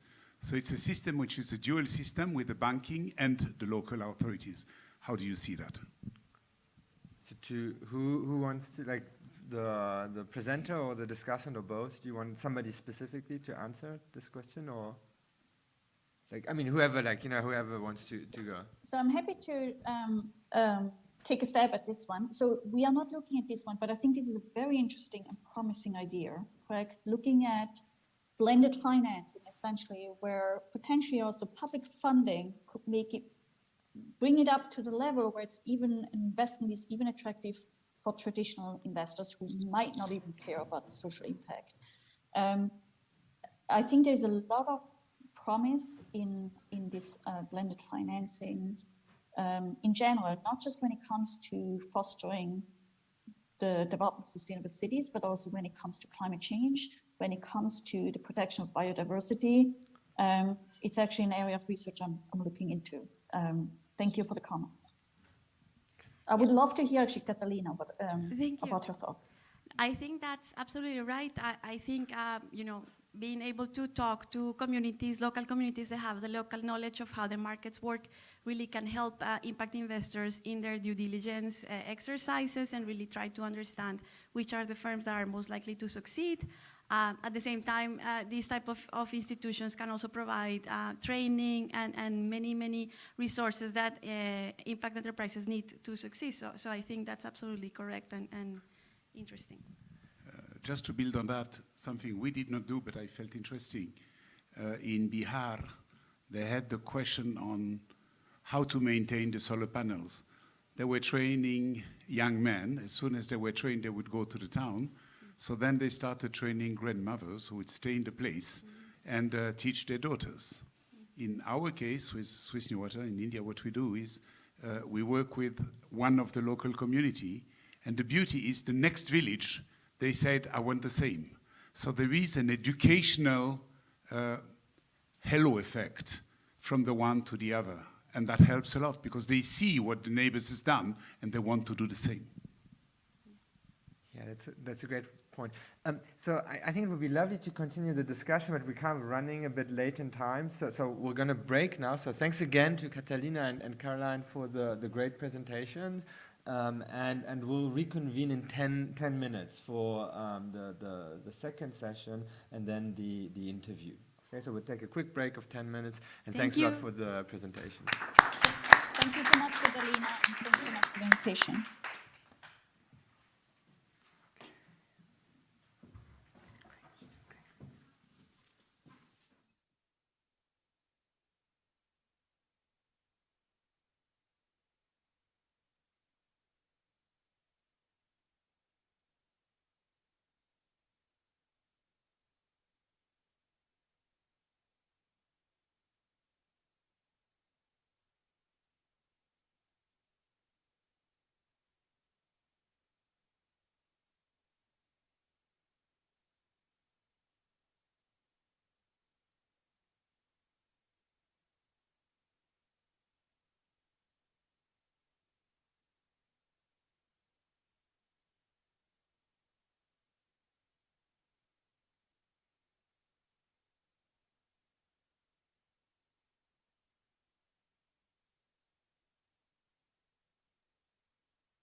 investment at the University of Geneva like 10 years ago, 13 years ago. Like not many people in the room, but anyways, I think people are going to start coming back. And in the interest of time, we're just going to move on now. So the next presenter is Umit Gurun. He's a chaired professor at the University of Texas in Dallas. And I'm very happy that he made it in person to Geneva, and he's going to present his paper on the ESG innovation disconnect. Okay, so Umut, please come to the stage. The floor is yours.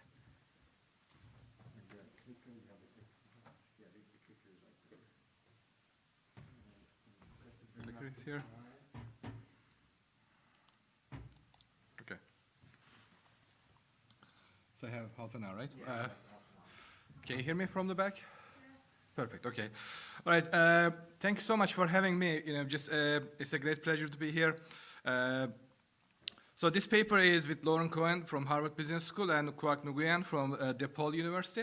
So what we do in this paper, by the end of the half hour, I'm hoping that you will learn two things. Number one, like what are green patents? Okay, like what are they good for? Number two, like who is producing them? Okay, and when they produce them, like do they get the benefit of it? Okay, so that's basically what the focus of this talk is. But just from a big picture point of view, just like by revealed preference, you're already here, so you probably know that ESG is a big thing. Just for the last 10 years especially, it's growing a lot. The sustainable investment has increased tremendously in the last 10 years. The growth rates are in the neighborhood like 50%. Of the like 46 trillion market, it's coming close to 20 billion, like last I heard, like in terms of like in one way or the other, has something to do with an impact component. And a large component of this growth was because of the Department of Labor, especially in the US, just like when Department of Labor said funds can have some sort of like ESG motivation. So that was one factor. But then, just in the Europe, the incentives that the governments are providing, the United Nations providing, just like people are becoming more and more interested in having some sort of impact with their dollars, just that there is growing interest, and that's basically a big thing in the asset management market. Just like if you're an asset manager and if you are ignoring the ESG investments, like you are missing a big tide. Okay. Now the way to implement this has been, like broadly speaking, like has been done in two ways. Okay. One of them is you categorically decline to invest in certain industries. You may say, look, I'm not going to put anything in tobacco, oil, or fossil fuel, weapons, okay? So one way or the other, like if your revenues, like more than 5%, say, is coming from these resources or these businesses, we will not consider as an investment alternative in our portfolio. So that's basically thinking about ESG by exclusion. Okay, so you exclude certain things without even thinking about what may be going on in these companies, and that's perfectly fine. It's a preference. The second part is basically what the previous paper was like looking. Just you want to have some local impact. Okay, you are thinking from the positive aspect of it. So you may say, look, I'm going to invest everything or a certain amount. Something has like local economic benefit. Like I am located in location X. Like if you are helping agriculture industry in this location X, like I'm in favor of it. So that's going to feed into my investment decision-making process above and beyond what risk and return profile of the investment is. Okay, so that's basically what the whole overall ESG is. And when you ask people like why they are doing this, okay, so number one thing is like preference. Okay, so you may say, look, I am willing to let go of some of my risk-adjusted return to the extent that you give me something that will add to my utility. Okay, so from an asset pricing perspective, you get some utility. It may not necessarily translate into dollars, but that's your preference, and there's nothing wrong with it. Okay, so you think that this may not be the best alternative in terms of risk and return, but this knowing them. Okay, this is your preference. Number two, okay, so you have some belief that says basically, look, I'm going to invest in this, but if you have some sort of like, ESG in your business, like it's going to get you something that you wouldn't get otherwise. For example, you will have customers who wouldn't really come to your store because like now that you are doing something good for the environment, for the society, just that makes you more desirable. So your revenues will increase, and basically I am taking a bet in this proposition. Okay, or it is possible that you are a really good company. As a result, like you attract the best minds, okay, in the profession. So your labor is going to be much better, and just because you have better labor, better human resources, it's going to give you something that you wouldn't get otherwise. You have a better human resource that will give you more ideas, better ideas, and you are betting on the growth in the profession. So this is again.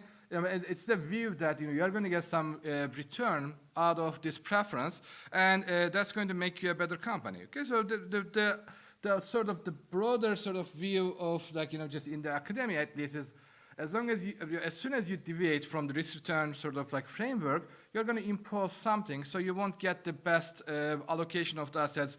So like that will deviate you from this like tangent portfolio. Okay, so like maybe like because of this reason, when you look at the realized performances of the fund management, you see like results all over the place. Okay, so some find that ESG funds like are a good sort of like return product provider. Some of them are bad, but that's basically the asset management side. But when you look at the firm side, okay, so like you have these dollars invested, how do you know that you are really changing something? Okay, so you invest in, so there is lack of evidence, like that's being really basically collected these days, that the firms that are receiving disproportionate amounts of capital from the ESG investments, like is it possible to measure that they are doing something like measurably in a good way?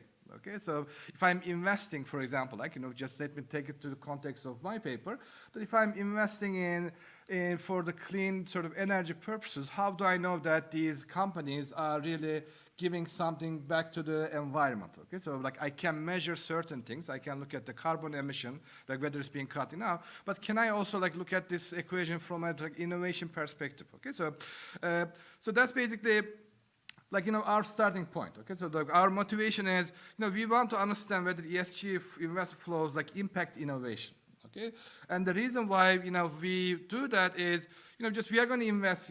I'm going to show you some patterns in the data, and I'm going to show you like who produces green patterns, and the reason why we sort of like think that this is important because like when you face a problem, okay, there are two ways to solve it. Okay, broadly speaking, number one, you try to basically just like, for environment, for example, like you focus on cutting carbon, okay? So like the current technologies, okay? You try to focus on things that you can do right now with the current innovation subset that we have. Number two, you can innovate your way out of that problem, okay? You find something that you don't have right now, because if we had it, we will use it. Or the second component is like, can you find innovation that will help you solve these problems in a much more efficient way? Okay, so we think that a good starting point is to look at the green patterns, because if we can look at like who are producing the green patterns, like green patterns are the ones that have some sort of a marker in their sort of technology group that says, hey, this pattern can be used to solve some of the water pollution problems, some of the carbon emission problems, some of the like other problems that we may be facing in the environment. So if we know who are producing them, then we can say, hey, you know what, like, are they getting the money they need? Okay, so I really want to like, think of this problem from this like innovation perspective. If I want to put my money in the companies where the innovation, green innovation is coming from, do they get the funds that they need?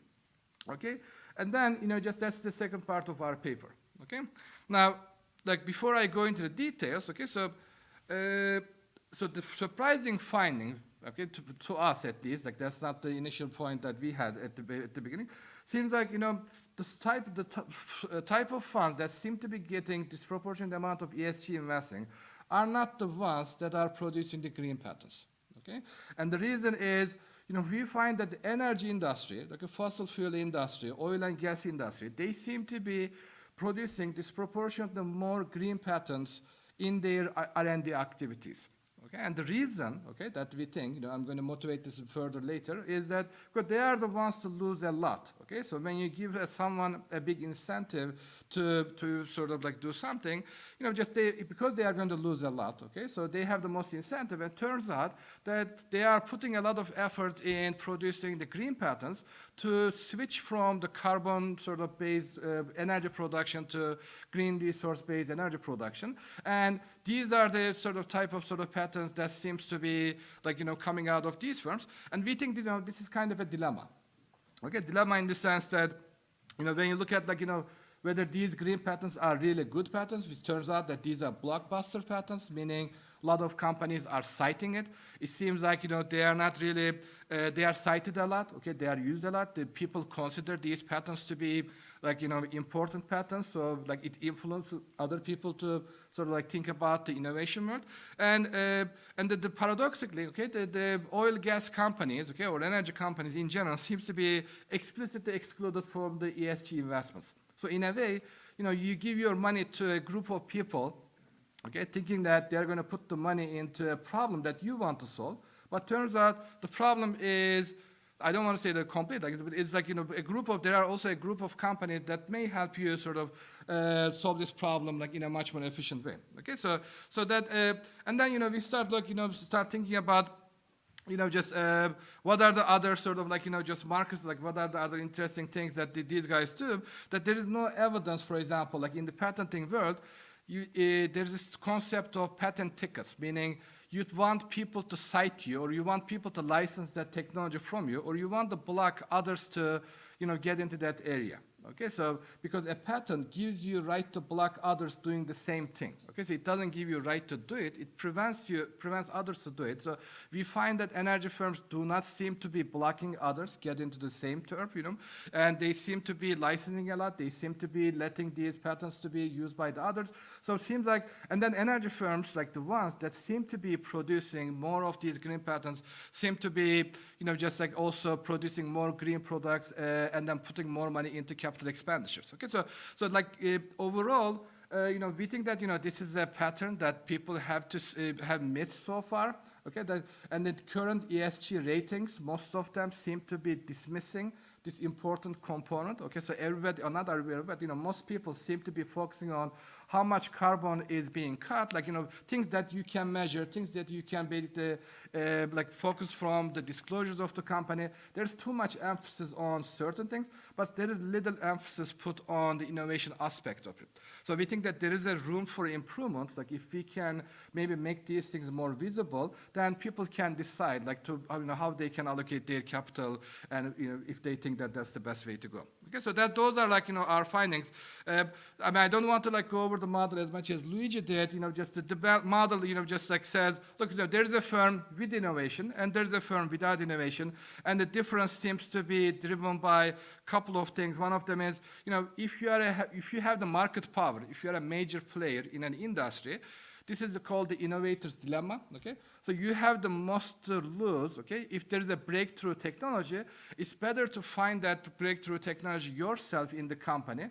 And to the extent that you invest in that technology, then you're gonna get some benefit out of it. Okay, so that's basically what our model is saying. In other words, okay, oil, gas, and energy producing companies care about this maximization of the firm value. As a result, it's not out of the benevolence, okay? They may care or may not care about the environment, but they are in the business of delivering energy, so like it makes them more motivated. Okay, so that's basically our just the model.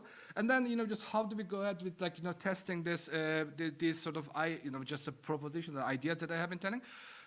We did it with the US data. The United States Patents and Technology Office basically gives you information about 10 million patents that have been produced since 1800s. Okay, so but we focus on like an 11-year period where we have data on the like just the ESG part of it, and then we sort of like look at these like match up this patent production data with the ESG ratings, and we look at the correlations by considering different sort of scenarios of like what could be driving the results. Okay, so So in the interest of time, like I'm gonna skip on the ESG rating part of it. Okay, most of you are probably familiar with it, but we are using a data set that allows us to see, like, is the company prepared for like any kind of like ESG sort of like phenomena? Okay, like is there any disclosure, and can you measure the performance of it? So that's basically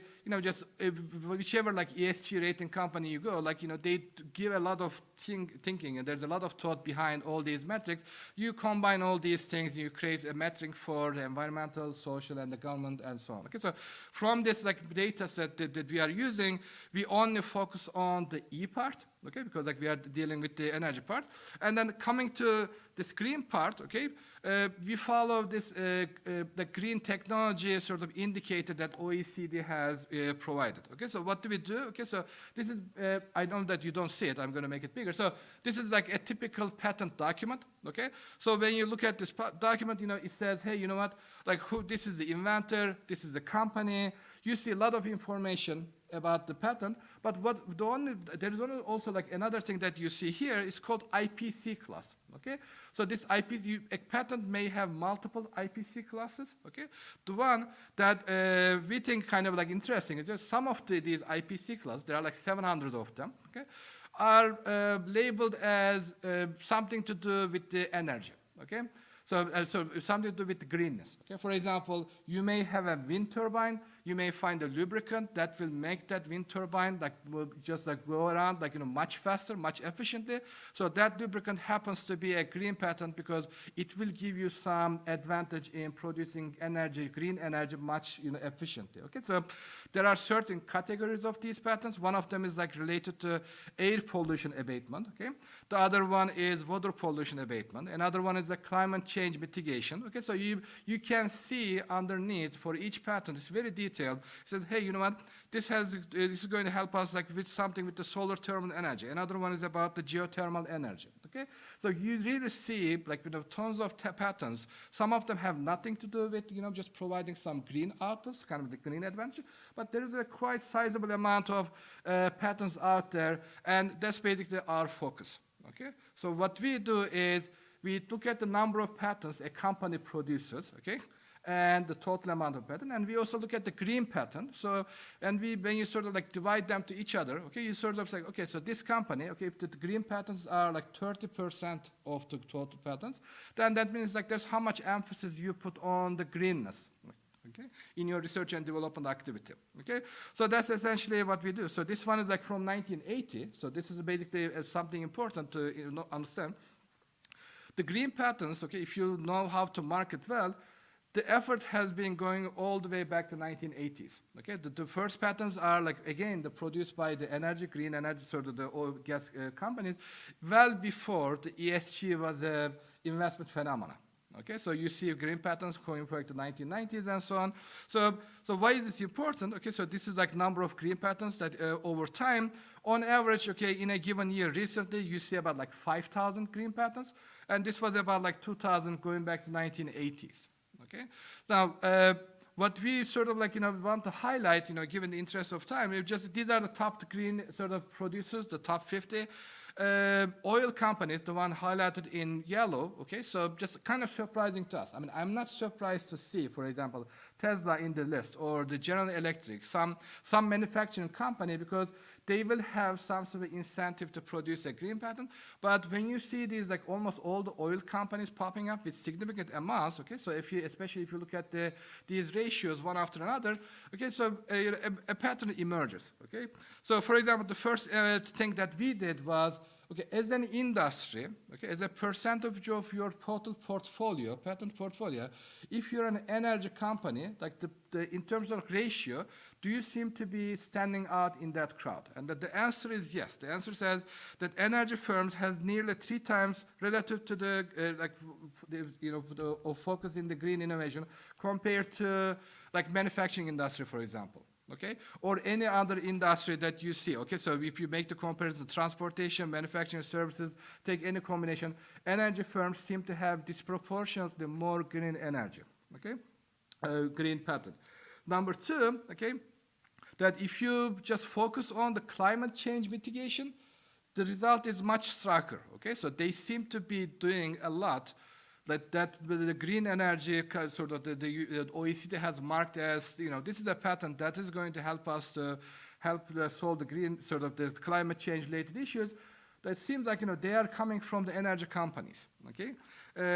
When you look at the ESG scores, okay, it seems like, higher the environmental, so there is a negative correlation between the green energy production and the ESG score, okay? So, I mean, this is kind of the dilemma, okay, in the sense that if you categorically label these guys as bad guys, okay, so that's where the negative correlation comes from, okay? So oil firms have negative number because when the ESG scores are given to these companies, the weight is coming from how much carbon do they emit. Guess what? They're going to emit a lot because they are in the business of doing something that will give you a lot of carbon gas. And if you rank them based on that, you get a bad rating. But there is this positive side that never gets into equation, so you get this negative correlation between them. And then, just when you sort of just do the same calculation per one, unit of sort of patent they generate, okay, the more productive they are in terms of green patent production, the less ESG score they seem to be getting, okay? So, and if you do the same thing for other industries, okay, not the energy, by the way, the other industries, the more green patent they produce, they seem to be get higher ESG scores. Okay, so seems like whenever a company does something good, okay, most likely this is correlated with some other ESG-related activity, they seem to be rewarded by higher scores. Now, why is this important? Because as I'm going to show you later on, okay, the higher the ESG scores you get, the more likely that you are going to attract the fund flows from the ESG, the mutual funds, okay? So coming back to, okay, so you may produce patent very easily. If you put the money, then you get more. But are they good patents? Okay, so there are two ways you can look at this thing. Okay, so the one measure is citation. The more citation you get as a patent, the better you are. Okay, so that's kind of common sort of understanding of this, in this literature. This is one metric. It's not perfect, but these patents, okay, produced by the energy firms seem to get a lot of citations, significantly a lot. So this is basically about 10% higher. They are more likely to be blockbuster patents, meaning if in a given technology group in a given year, they tend to be in the top 5 percentile. Okay, so whenever an energy company produces something compared to some another energy sort of green patent produced by, say, Tesla, they seem to be energy firms seem to be producing something that gets attention from the rest of the just the innovators out there. Okay, and then when you do the same sort of comparison with other industries, you see the opposite pattern. They just produce it seems like energy firms produce much more influential patents. So, and then when you look at the investment aspect of it, so energy firms are significantly less, if they are held by the green funds. Okay, so these are, I'm sort of switching back the investments. So they are not being invested. If they are invested, okay, they seem to be, or the funds seem to be investing less, okay? And then when you sort of benchmark it against how much a market-weighted or kind of an index fund would invest, they seem to be getting much less sort of proportion compared to others, okay? So again, this goes hand in hand with the evidence that the ESG ratings do not seem to be reflecting this innovation aspect of these companies, okay? So I'm gonna now sort of one sort of important aspect of why do we care? Okay, again, just it is possible that energy firms, because they are in this energy dissemination business, maybe they innovate something, but then they block others to get to this. Okay, this is kind of a common technique that's used by the pharmaceutical companies. So if you really want to produce a drug, for example, that has 10 patents, Pfizer or any other company, okay, so this is kind of in a way industry standard, they have a network of patents that seem to be citing each other, and if you want to produce that drug, you need to get license for each and every one of those patents. Okay, so that's called a patent ticket. Okay, so that makes it difficult for someone to penetrate into that drug manufacturing business. Okay, so the idea here is we adopted that idea and we said, look, let's look at the citation network of these patents. Do energy firms seem to be producing a lot of patents that seem to cite each other? So as an outsider, if you want to get in, to this business, you need to license a lot. So in a way, it makes it almost difficult, impossible for you to become a player. Okay, so we find that that's not the case. Okay, so if anything, and the self-citation of the energy company's patents seem to be, or citation of the energy patents seem to be coming outside of the energy business, okay? And then, when you sort of, again, compare to the sample firm, okay, so sample sort of industry, the other three industries, okay, that's not the case, okay? So they seem to be self-citing, whereas the energy firms seem to be producing something that is being utilized by others, at least not in a patent ticketed way. Okay, so there seems to be less evidence on like these patents are being shelled or used as a defensive mechanism for others to come in. Okay, so and then we also have additional evidence like that we found later on, and the firms that seem to have a lot of green patents, they seem to have future carbon products. Okay, so in a survey, like when they ask, like this is basically done for a lot of companies, including the energy firms. So do they have any capital expenditures, okay, going into the green areas? Do they seem to have any more green products? Okay, so there seems to be a positive correlation. In other words, this is not really something that they do in the innovation aspect of it. It seems like, it's a concerted effort by these firms, okay? So main takeaways, so in the interest of time, like I'm not going to repeat it a lot. So we think, okay, that if we want to like allocate the energy related, so the green related sort of investment initiatives, we think that a big part of this money should go where the innovation is coming from, okay? Because if you really want to solve these environmental problems, apparently we don't have the solution right now. The solution is going to come from new ideas, and the people producing these new ideas should be rewarded. So like that's basically how capitalism works in general. So we think that so far we have been missing a big chunk of this problem, and we need to think of this problem like a little bit more critically. Okay, so that's basically our paper. Thank you.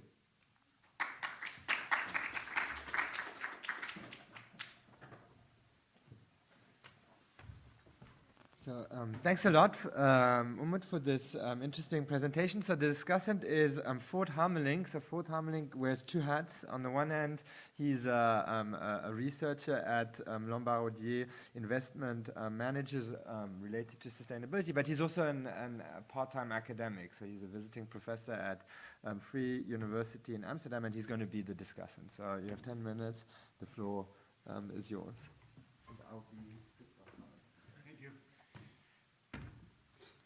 So thank you very much. So this is really a very, very interesting paper from various aspects. And what I would like to do in the next 10 minutes is just to give some ideas and some points also from the perspective from a more empirical side. So I mean the results are great, and the results are very significant. What you show is really that, in particular in this very difficult sector, which is the energy sector, there you have more companies producing more patents. Here, this table one, where you see the total number of green patents being granted to these energy firms. It's just huge. And if you think of it and put it into a slightly broader perspective, and that is what I very much liked also in your paper, to link it on one hand to the ESG ratings, and on the other hand to ESG funds, there are a number of things I think that are interesting to consider. First of all, what is, if we look at the next 10 to 20 years, we know that the whole world has to transition to a net zero world. That means that there will be fantastic opportunities, but also enormous challenges for many companies. And what is more is that it's not just transitioning to a low carbon world that we could do by eliminating a few industries, because all industries are needed to have a successful transition. I just take an example, the steel and the cement industries, which are two of the most polluting industries, that are those that we need to build this infrastructure that we need to transition. So, and then it is linked, of course, to these ESG funds, and you mentioned it, investors, asset owners who want to allocate funds to the right companies. We We all want this transition to be a success. We all want this transition to basically to succeed in an orderly transition. And what are these funds doing?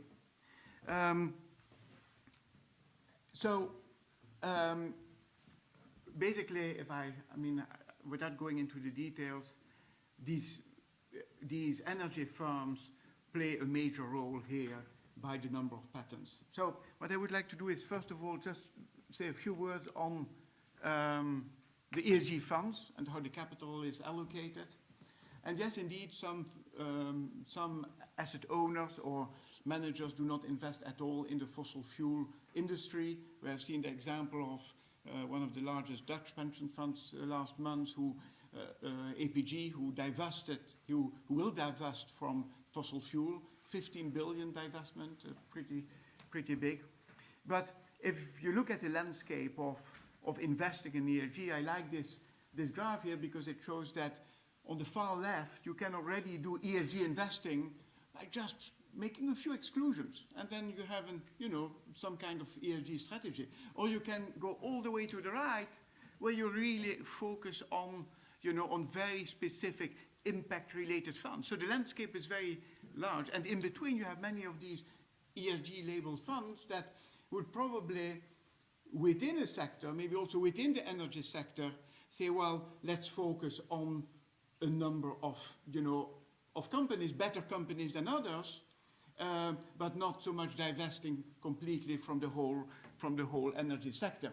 And if they do that, and that makes a lot of sense, because as an asset owner, you do want to allocate the money to these companies that need it, then the question is, what do you look at? And there's a nice paper by the people from MIT, ESG Divergence, who showed that basically there's a very low correlation in the ESG ratings from the major rating providers. And that is not a surprise, because you can build your ESG ratings on different beliefs. So you here specifically look at the E part of the rating, but what we like to do is to look at ESG scores. Basically, we refer to it as the business practices. How do companies operate? That would be on the left-hand side. But if you put a more broader perspective and look at sustainability, then you would say, well, maybe there are also other aspects, like typically what a company is doing, more than how it is operating. And then the last aspect would be where these companies operate, typically taking into account physical risk. This is an example of a company, of an oil company that would be very good on ESG metrics, on the business practices, but not so good, of course, on what the company is doing. But before going further, I would just like to shed some light on another aspect, is if you look at individual companies within these different sectors, how do they behave? Typically from an asset pricing perspective, is there something that we can say? I show you this slide because on the right-hand side, this is taken from some research that I did a couple of years ago, where I said I want to make a group of what I call dirty stocks. Typically, 100% of the energy sector, 41% of the materials, 13% of the industrial, and some of the utilities are in my sample of dirty stocks. And what I find, I want to show you this graph here. I built long-short portfolios within the group of dirty stocks and within the group of clean stocks. So the group of dirty stocks here are in, I would say, in dark blue here. So what does that mean? That means this group of energy and other very dirty sectors. And when you rank stocks on a criteria here, I take on the right-hand side on the governance, and you build this long-short portfolio, you see that for the dirty stocks, good governance stocks outperform bad governance stocks. And that difference on the right-hand side is much more pronounced than when you rank it on the environmental score. So maybe that can give you some idea to not only look at the environmental score, but also at the governance score.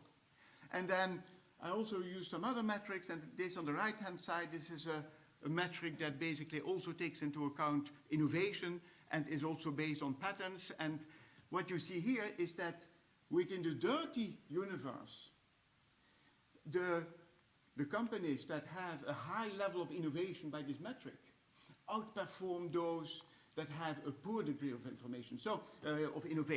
So I wanted to share this with you because I think it gives some light within a particular sector or group of stocks how companies behave.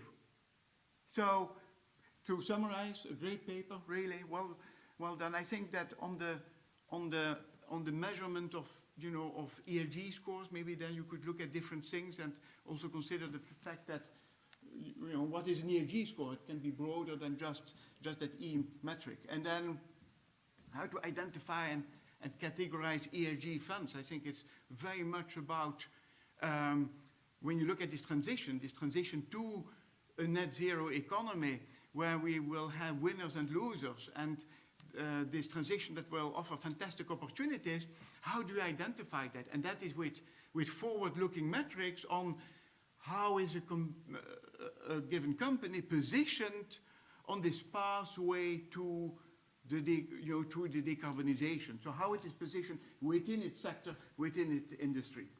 I had a few questions on the patents, and some of them you have answered them already in your presentation. But how difficult is it to match basically these patent data? Would you have some large firms that would hide the patents by having that patent owned by some subsidiary that would be a shell company? And then the use of the patent, would there be some greenwashing? I think that you have addressed it also in the latest results that you have presented. And in the patents also, I think that you have mentioned, how do you measure the quality of a patent? So it is the number of citation, but in the literature on patents, you also have very much the backward citation, like how much is a given patent citing other patents, because if a given patent is citing many other patents, it's, it is probably just making a marginal improvement on something that is already there. And then finally, I think it would be interesting maybe not just to look at the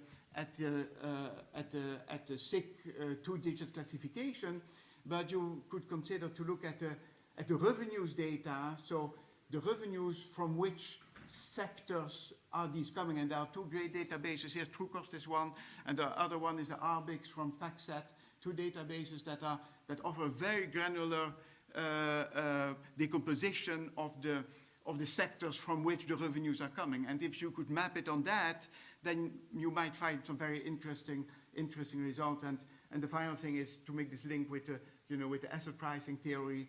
And I find it always extremely interesting to see, and that is related to what you said on the performance of ESG. Yes, in the past there's very little evidence of outperformance of good ESG, but going forward in this transition, I think that there are much bigger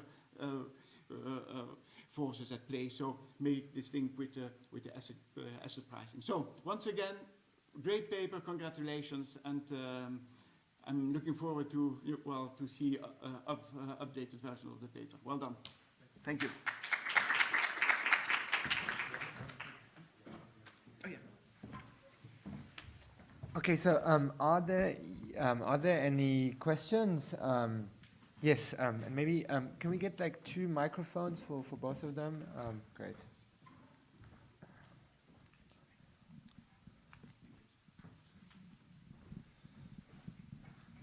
Yes, and one for Ines, sorry.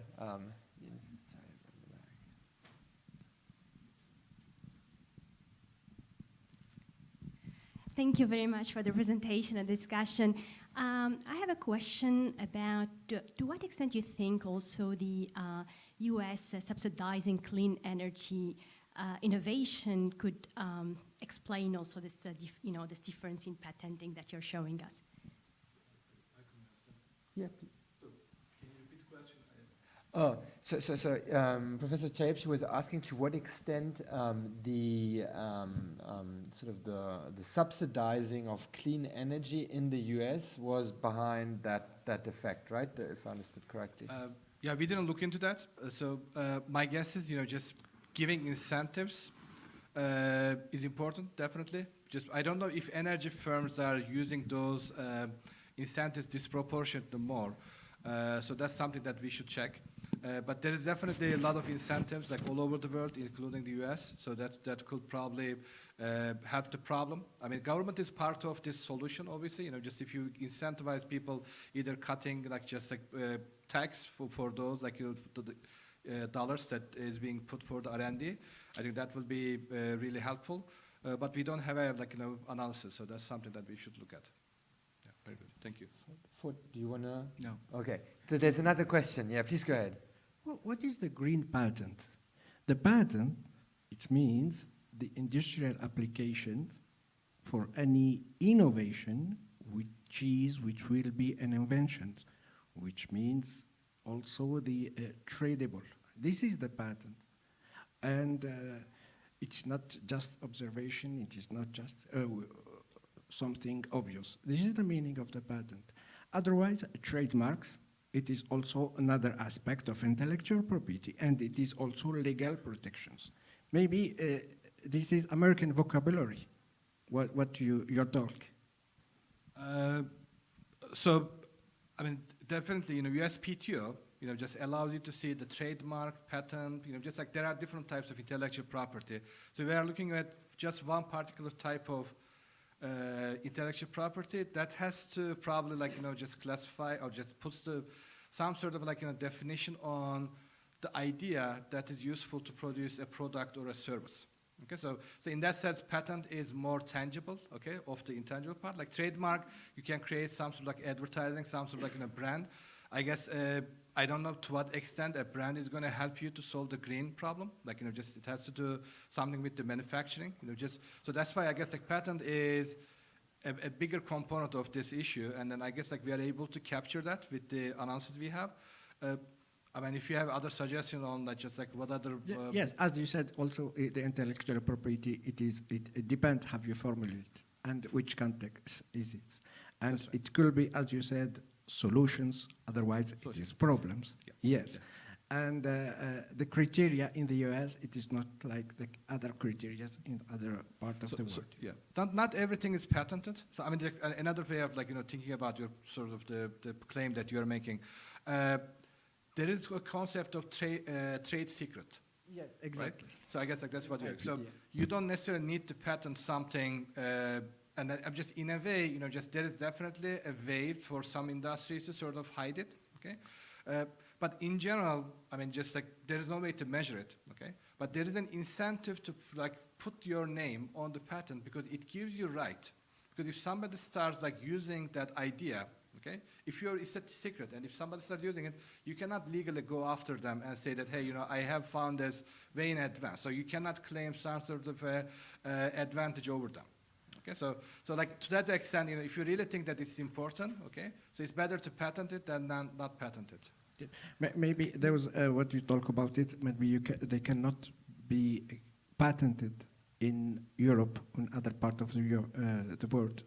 Because also I think in Switzerland or other in Europe, Munich, it's European regional. But let me tell you to finish. Yes, I don't want to talk too much. But the unique country in the world, with every country they have their own office for patent, another office for trademarks, and the unique country in the world, which is U.S. Trademark, USPTO, Patent and Trademarks Organization. Yes. So, I mean, there is European, there is Chinese, there is Japan, there are everybody has a patent system. So definitely this study is US-centric. Okay, so I don't want to overclaim. Okay, so there is definitely ways to sort of look at the same problem, just whether or not it applies to the European sort of marketplace. But that's basically just something again, data is rich and then it's kind of more traceable in the US. And it was easy to do. Okay, so but there's definitely, it definitely needs to be done for the Europe to see if the same pattern holds here. So we didn't do it, so I cannot really say anything about that. So Vincent, can I propose that you ask the question afterwards to Umit, because we have to we have the next agenda point, and I think Mr. Mumenthaler is probably already online. So I would like to thank both Umit and Ford for the great presentations and the great discussion. Thank you. And I'd like to now hand over to Professor Rainer Gibson, who's going to chair the last section of the day.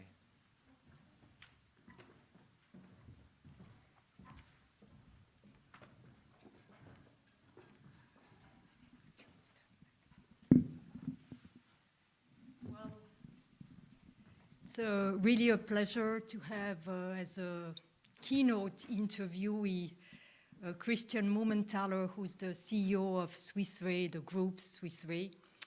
So before I dive into the interview, if you would allow me to go over a long bio, I'll try to make it a little bit shorter. But so first of all, Christian holds a PhD in physics from ETHZ. He then joined Boston Consulting in 1997, I think, as an associate. He then joined Swiss Re in 1999, where he held several key positions. I'm just talking about some of them. So I think you created and you led the retrocession and syndication unit. You then joined as a chief risk officer of the group from 2005 to 2007. Then you became head of life and health in 2007 until 2010. And then CEO of the reinsurance unit, and then in July 2016, you became the group CEO. And you're still in this position.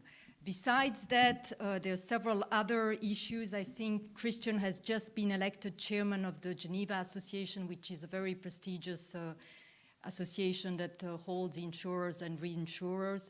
He's also the co-chair of the Wealth Alliance of CEO Climate Leaders. You're also a member of the board of Économie Suisse. You're a member of the board of the Swiss American Chamber of Commerce. And I think because we don't have such a long time for the interview, I will stop there and dive into a few questions which I think relate to a lot of what has been discussed. You know, we have a whole week here on sustainable finance with about 80 different conferences running around. And it's really nice to have you here. First of all, I think there's a lot of banks, there's a lot of banking institutions that are represented, less so in insurance and reinsurance. And I think it's interesting to see your perspective from this point. And I had myself the opportunity to be on the board of Swiss Re, so it's really nice to see you after 4 years and 2 years of lockdown. And Swiss Re has been since many, many years at the sort of before ESG became a trend and sort of very fashionable in the financial services industry, has been at the forefront of trying to assess climate change risks, to measure them, to mitigate them, to embed them in your philosophy of doing business. So I was wondering, what is the way going forward, and whether you see climate change as a threat or an opportunity for the insurance and reinsurance industry as a whole? So that would be my first question. Thank you, Raina. Just checking whether you can hear me well. Yes, extremely well. It's like if you were among us. Wonderful. Okay, good. Excellent. So good to see you again, Raina, and thank you for inviting me. So obviously risks associated to climate change are extremely varied. They will also come through the asset side and so on. But I guess what you talk about is primarily the risk that natural catastrophes pose that are a consequence of climate change. And here the scientific consensus at this stage is that there's a whole series of risks that have increased quite significantly because of climate change. We call them the so-called secondary perils. If you remember your times at Swiss Re, so it's the floods, the droughts, heavy rainfalls, etc. So these type of risks have increased very significantly, and we mirror them in our models. And then there's some very large risks like hurricanes, where there's not yet a scientific consensus whether it has increased in severity or frequency due to climate change. But of course, we follow all the signs there, and if this would change, we would also adapt our models. I think what is important for people who are not in the insurance industry to understand is that climate change risk is not carried by insurers. Insurers insure the volatility from year to year, and they write contracts from year to year. They don't write 30-year contracts on the trend. So the trend, which is actually not a risk, is more or less a certainty of climate change, is not insured. It remains with society. And insurers and reinsurers just insure the volatility around that trend from year to year. So we can adapt our models every year. We can, in theory, exit if it wasn't possible, but this has not been necessary at this stage. So what we see is clearly some worsening of the trends in these secondary perils, which are not the biggest risks that we have on our balance sheet. And so we can see us accompanying society through that and being able to insure that. So that I don't think there's a risk of uninsurability except in some floodplains, etc. So when you say threat or opportunity, I guess it's both. Like for many people, there's a threat that we miscost the risk or we're too late in adapting our models. Obviously, as we go through that, and then you could say there's an opportunity because the risk becomes bigger, the need for societies to insure and reinsure becomes bigger. But clearly, I think all of that is dwarfed by our personal private concerns around climate change and the huge changes that will be needed in the next decades for the whole of society. So we're not walking around here at Swiss Re thinking it's a great opportunity.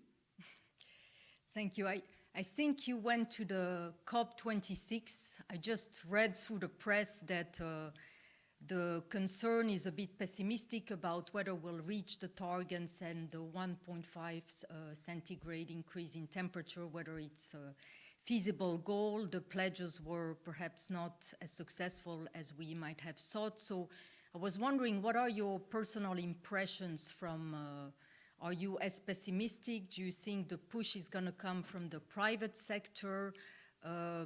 How did you live that experience of the COP26 personally and as a CEO of a large multinational company?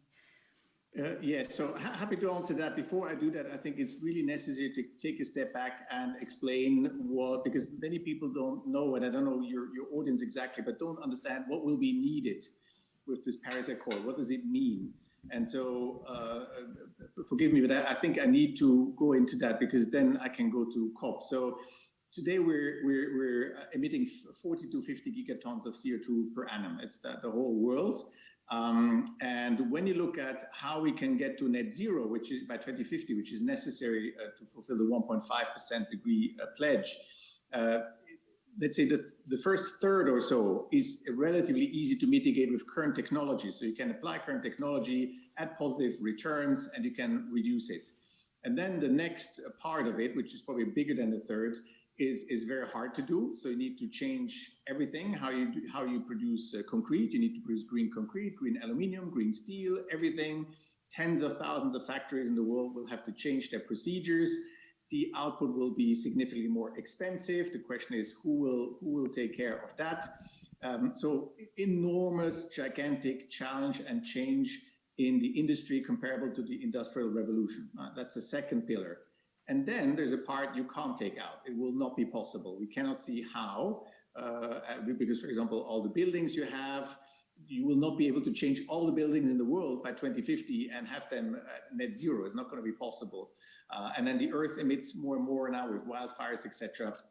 And therefore, in the IPCC report, you need negative emissions of 10 billion. 10 gigatons of CO2, which means you need to find ways to extract CO2 from the atmosphere and at a super large scale. And that technology, there's a few startups right now, but there's nothing near the capacity that is needed. And what people forget is in the IPCC report, in this path, after 2050, for 50 years, you need to extract 10 gigatons per year from the atmosphere. So it's enormous. So the challenge is just gigantic, and people don't talk enough about that. They talk about price per carbon and taxation, etc. But you need to see the pathway. You need to have your picture in your mind what it means. And behind now getting to COP, in view of all of that, I'm more optimistic than many people because I run around for 10 years talking about climate change and nobody was interested, right? At the WEF, and you remember when you were in our board, it's people did not believe in climate change, period. This has changed, so that's positive. There's a universal, I think, acceptance. It's never universal, but there's a big majority of countries, people who absolutely, I think, see climate change in their own countries and see this is a threat and are worried about that. And so that changes the dialogue. So for the first time, you have momentum, change momentum. So people start to do pledges, people they don't understand the plan I just gave you. Very, very few people are knowledgeable about that, but they know they need to do something. So the feeling goes from this is nothing to, okay, we need to deal with it, but there's a lot of fear out there because it's the how. People don't see how. And when you say, are the plans credible of the governments? They aren't. No plan is credible. The Swiss Re plan is not credible because we don't even have the technologies today to get to net zero 2050. So there's, depending on how you define credible, there's no credible plan. Of course, we depend on new technologies, as I just explained. Things that are not here yet. You need to do that leap of faith, and I think that is credible. You can get there, but it's very hard. So at the COP26, of course, people who expect now everybody should be, clean in 2050, etc., without understanding this enormous challenge of the path, they might be disappointed. But where I'm very encouraged is it's really snowballing. So more and more companies have now made at least a pledge to be net zero 2050, and that creates a benchmark, even though the plans are not credible yet, where they start to measure themselves, or they start to try to understand what they need to do, and they will come to what I just said. But some part they can do, some part is really hard, and some part is close to impossible and needs new technologies. And I think that is now large scale, and in the mind of business people, I think they all see that they have to change, and there is actually a big risk if they don't change, because if they don't deliver green product, they will be excluded at some stage. Because of this definition of scope 1, 2, and 3, it means that businesses can only do business with other businesses that also apply this 2050 net zero pledge and are on that path. So I start to see network effect, I would call snowball effect, so nonlinear effects in the change of mindset, adoption, etc., which make me more hopeful. So in this COP, definitely, these pledges, many more pledges were made by governments, and of course they need to be filled with life, but it's probably more realistic than in the past, where people just pledge something without understanding what it means. I just had another question about the COP26, so at least what I heard from it, because you have better information, was this sort of tension between the poorest countries, which will be those that suffer the most, and we as the polluters of the world, the developed countries, and the former, asking for compensation for the losses that they will have in the future. And it seems that message hasn't been heard enough. So is there perhaps some parallel initiatives from the private sector? What is your view on how we can there's a question of equality of sharing the burden in the future, and how do we accomplish that as well? Yeah, so this is a very difficult question and complex question, because it is no doubt that the developed countries have emitted the most and are now, but everybody has adapted the same technology, so everybody is using that. So all developing countries have dirty sources of energy and all of that. So there's a huge effort everybody needs to take. My sense, and I'm afraid I'm not a diplomat, I'm more an engineer type mindset. So if I think about the challenge that needs to be done, I think those who have the money need to lead. They need to invest. They need to get these new technologies off the ground. They need to bring the prices down of these technologies before they can be rolled out to the rest of the world. That is my sense. That's the realistic sense. Now, how much you want to compensate for that, and what about equity, etc. I think there's better people that need to decide what should be done here. But I don't think it's going to help a lot on the path that we're taking. It's a different question. It's a question of equity, fairness, etc. But on the pure technical path we need to take, I think it's all about those who have the money needing to invest a lot and progressing things a lot.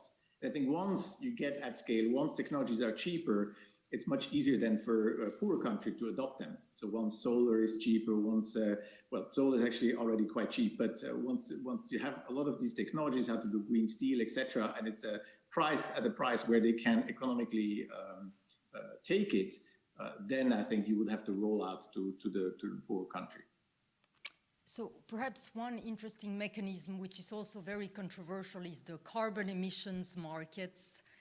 What is your personal view about what can be accomplished with this carbon emissions market? Because there were high hopes and the prices came down, and where do you stand on that front? You seem to be more focusing on investing in new technology rather than...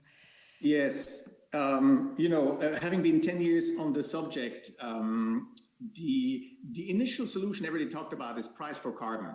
Yes. Obviously, you can have a market or you just tax it, but price for carbon. And that's such an obvious solution to price the externalities, etc. I think everybody in economics would agree. All the firms I know in the circles, they agree. But it's politically nearly impossible to do. That's what we have seen. Right? No country wants to go ahead. And so we can talk for another 10 years about price for carbon. But if nothing happens, what will we do? We still need to transition this. And I think it has a lot to do with fear and people reacting very sensitive to what they perceive as taxes, etc. So I honestly, right now, I have more hopes in companies at this stage. There's more movement at the company level. There's now many companies, big companies who have committed to net zero 2050. They're all doing their analysis. They all know the easy bits. They know they need to tackle the hard bits. They are investing billions and billions and billions already. It's not all visible yet. But if you just read the FT or you will see hints. You see the peak of the iceberg. You see people talk about the first factor on green aluminium, on green steel, etc. And what you need there is companies who can pay a higher price to be the first buyers. You need to bring the prices down on the curve. And so there's so much going on in the corporate sector. And these companies, these powerful companies, so the WEF Alliance I'm part of, the footprint, scope 1, 2, and 3 is 3.4 gigatons. That's the third biggest country in the world, the footprint. Most of it is in scope 3. So it's the parties who deliver to them or their products. And they probably have 100,000 companies who deliver parts to them, and they will all have to be green. So the pressure, the snowball effect that happens through these value chains will be very, very substantial, and it will become very real the next few years.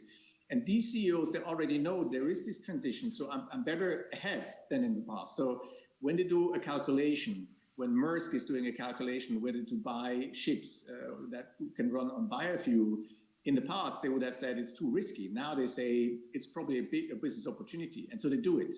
So all these companies, these leading companies, are currently investing in these technologies, even though the product will be more expensive, because they think that there will be a time where all these other companies need to buy it, even at a higher price, if they want to follow the net zero 2050 pledge. So personally, I see more energy at the side of the companies. I see very little energy at the consumer side. They all say they want it, but nobody's ready to pay. Every democracy, every time you can vote on something, I see negative outcomes. And then I think the governments are led by the people and the companies. So I think there's a circle here and a dynamic. And clearly at this stage, I think companies do more, but I think they will positively influence the rest. So that's why I see really the tipping point has been reached. I see a lot of things are moving. They might be moved too slow, but they're moving.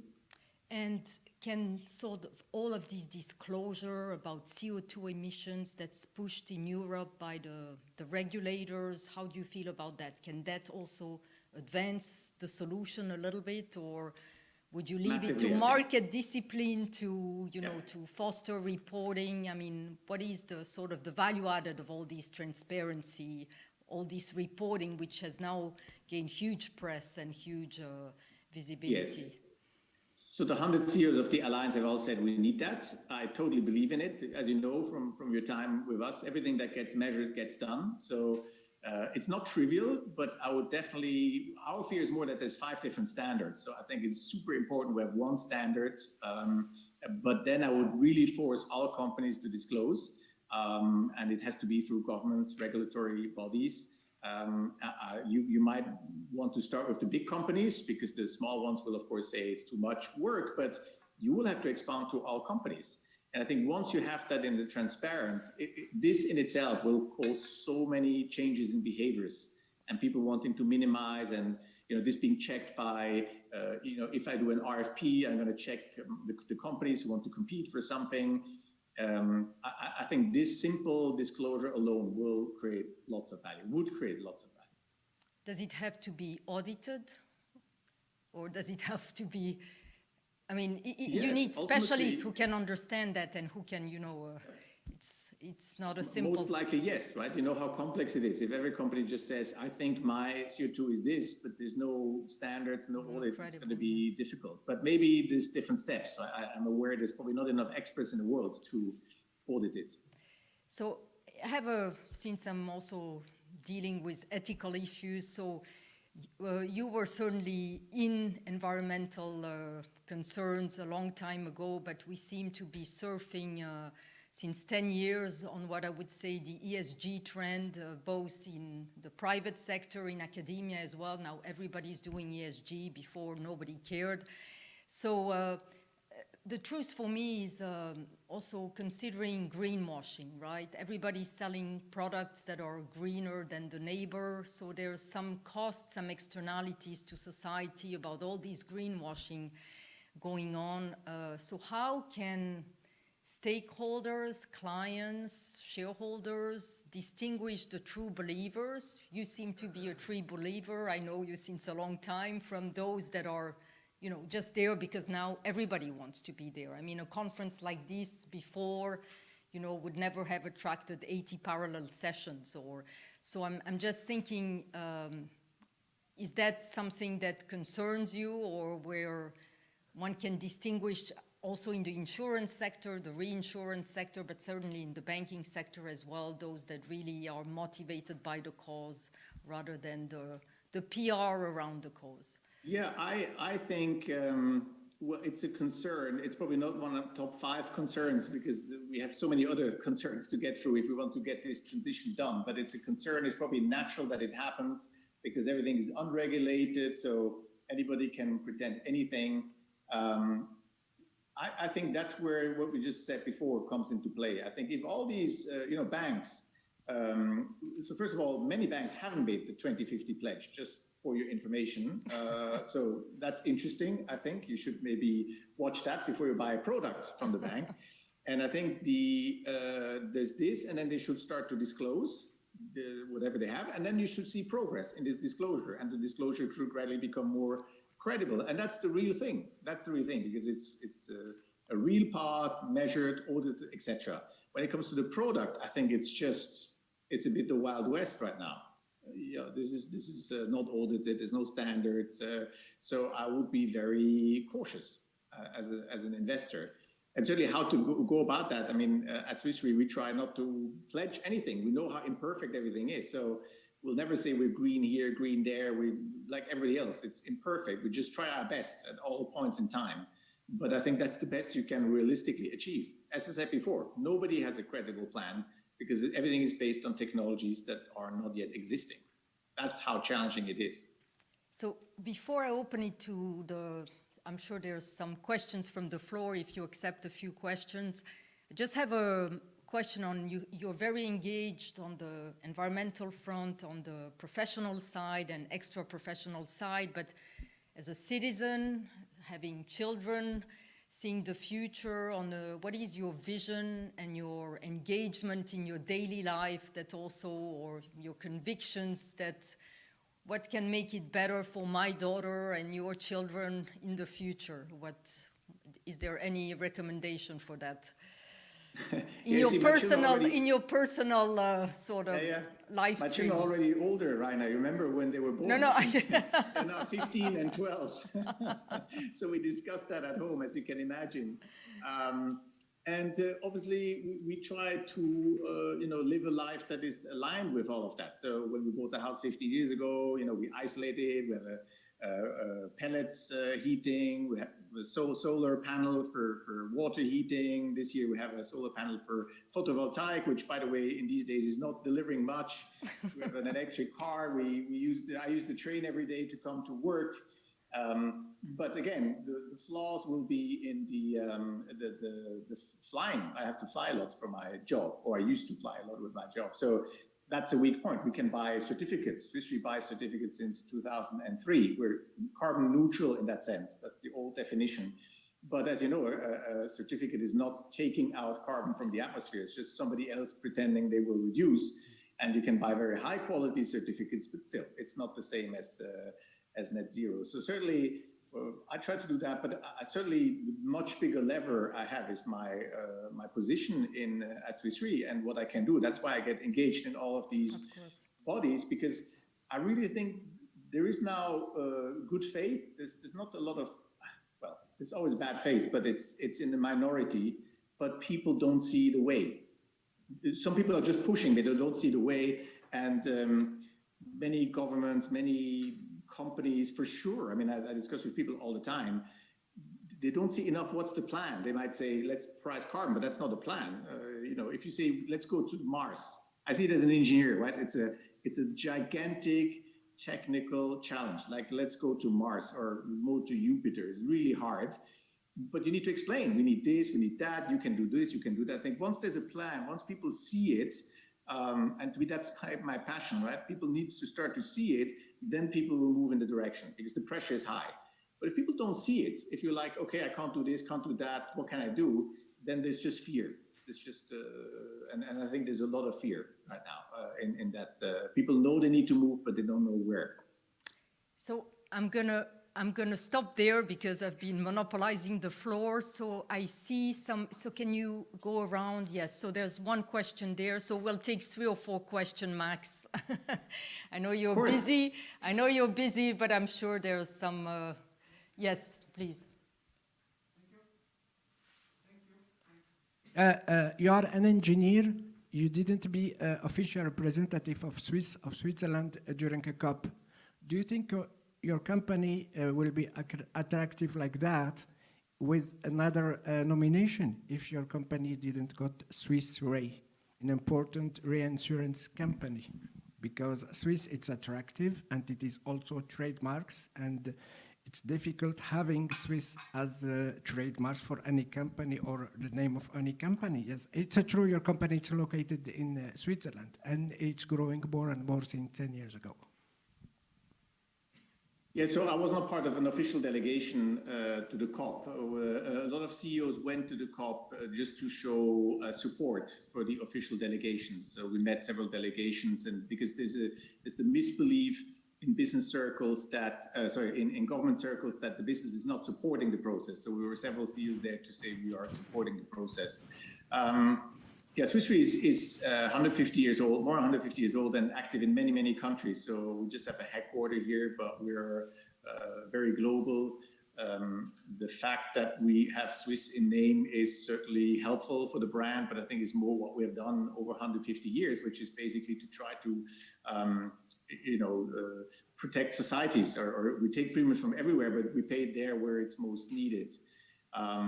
So if your question is, I mean, what can others do, etc., I think in this whole journey, most companies, also we don't have the perfect route. We try to find the route we need to take, and there's more reaching out to other companies to try to understand what they're doing, because there's not enough of that also when it comes to the overall plan. And so I'm not sure we have any, unfair advantages. So if that was your question in that, I think it will be very important for all companies to go down that path, to claim, to promise net zero 2050, and then to have a plan to execute on it. I think there's a second question from Ford here. Yes. Thank you so much for sharing with us your view on all these different and important aspects. And just a question, being at building bridges, what do you see as the 3 most important bridges to be built to favor this transition and to make the transition, to accelerate the transition? Wow. Being a scientist at heart, I would need to think a long time for this intelligent question to answer it. But I think you definitely need these bridges between individuals, companies, and governments, and within companies. So within companies, we try to build bridges by understanding what is who doing, and can the companies who have a product that will benefit from green material, even if it was more expensive, can they pay for that? So in other words, we calculated that for the companies who create goods that are green, it's going to be much more expensive. Let's say the good is green steel, green aluminum, twice as expensive. So it's very difficult. They know how to do it, but they don't know they have buyers. The buyers, like Apple or so, when you calculate for the end product, a car is only $500 more expensive with green aluminum in it. A house is only $5,000 more expensive with green concrete in it. So the end product is only 1 to 4% more expensive. So the people who produce the end product need to talk to the people upstream or downstream to say, yes, we will take that green. You can produce it, go for it. We will buy it at a higher price because for the end consumer, it's much cheaper. So that's definitely a very important bridge. Then I think the bridge between governments and companies is also important because, as I said before, governments still think that the economy at large doesn't want it, thinks it's terrible, etc. And that's not true. And so we need to build confidence. We need to show governments we're working on things. There's just a few things you can help us. And then I also think the bridge to consumers or to the population. I don't know which country has explained to their population what it means and how they're going to deal with it. There's very little communication, so there's very little path. So yes, part of the population is, or the young people are very active and saying we need something, but they don't know exactly what it means. And then there's a part who says, no, we don't want more, taxes, or we don't want more of that. So there's definitely also bridges that are needed to be built in all directions. And maybe that's part of the challenges of today's world, that everybody's so specialized in their field that we're missing these big pictures, and people are able to communicate the big pictures. Thank you so much. Is there a last question maybe for Christian? Yes, Catalina. Thank you. You mentioned at some point in the conversation that there is not enough experts in the world to really advise in the transition and really understand. There is not enough data to really understand what is needed, I think, for mitigating, for example, the impacts. And insurance has all this knowledge and data of risks for these 150 years that Swiss Re has been in operation, but in many markets, you are experts in risk. So I'm wondering, what is the role that you see for the industry? I used to work in insurance a while ago. What is the role that you see in the industry advising companies to understand what is the value at risk? For example, if they don't mitigate, if they don't adapt, because a lot of people are making pledges, but it's unclear if they fully understand what is the value at stake and if what they are doing is enough. So I'm wondering if you see a role for insurance in that. Yes, of course, there is a role we have, but what you just talked about, that's the classical role of insurance, to put a price to risk and therefore create incentives to mitigate the risk. But to be honest, I mean, all the climate change risk, what will happen to the world? We don't know. No scientist knows what happens if you increase CO2. You have some models, but those who are in scientific community know models are always imperfect. So if there are nonlinear effects happening at some point in time, it means all of our models are wrong. So I wish I could say I know and I can educate people, but it's also quite limited. We understand natural catastrophes as they stand today. We have some sense where they can go, but this is just relatively narrow. So clearly we try to play our role, but I think when I was talking about not enough people understand what needs to be done, I was talking about the plan, the big plan. What needs to happen in the world? Who needs to do what? How can we get down to zero? We have all the sources of CO2. So who is emitting? What new technologies are there? How much does it cost? Or what period of time can it be changed? And that is mind-boggling. The Swiss Re has no chance. No company has any clue about it, about the totality, because it involves so much knowledge from how to produce all these goods in a green way, from how to scale green energy, all of that is, there's not one single place I could find it. There's a few professors, I think, so in academia, there's a little bit, but one shocking thing I want to maybe leave here with you in the also economics community is, if I read the Financial Times, I will probably know everything that the central banker is thinking. So the economy is discussed back and forth. There's huge amounts of space given to what's the latest GDP forecast, inflation, all of that, right? So it's very hard when you meet the central banker to hear something you haven't read in the FT.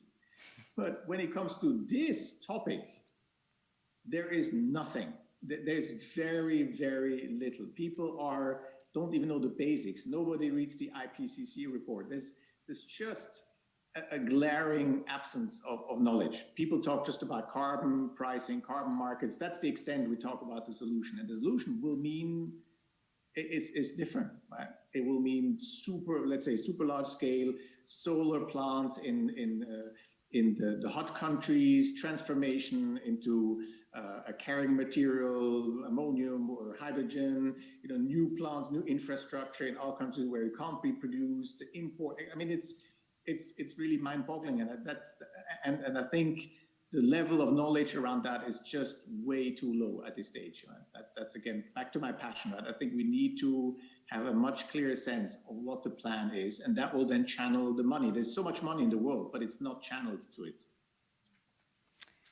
Well, thank you, Christian. I think physics was the right way to study for you, if you look back on your career. Thank you so much for sharing all those thoughts. I think it was really incredibly not only interesting, but important to see your perspective. And I wish you good luck on this plan and in your future endeavors at Swiss Re with all the responsibilities and everything that you carry on your shoulders. And thank you for sharing all of this with us. So a big applause. Thank you, Anna. It's a pleasure. Thank you. And have a good day, everyone, wherever you are. Thank you so much. Thank you.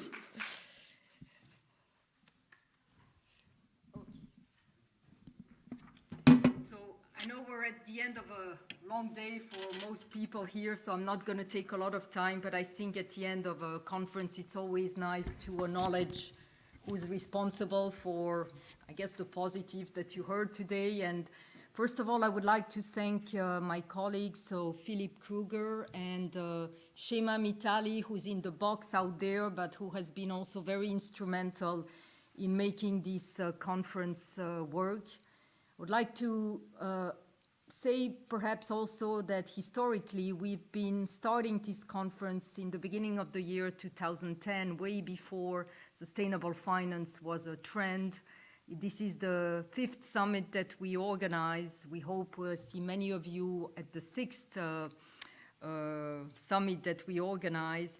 And I would like to thank our sponsors, our donors. So first of all, the University of Geneva that has backed us up with this conference since the beginning. Secondly, this year, the Swiss National Science Foundation, because we're part of a sort of a research program, NRP 73, on a sustainable Swiss economy, and they've been generously supporting us. Then the Swiss Finance Institute that's represented out there. And finally, I would like to also thank Callie Taylor and all the team at Building Bridges for making this happen. So there is a cocktail out there. I don't know if we'll be able to discuss the whole plan, but you have to be seated in order to eat. That's what I was told, that the sanitary measures since yesterday. So if you see some checkup, please grab a seat, but you're welcome to attend the cocktail. And thank you everybody for your participation. Thank you.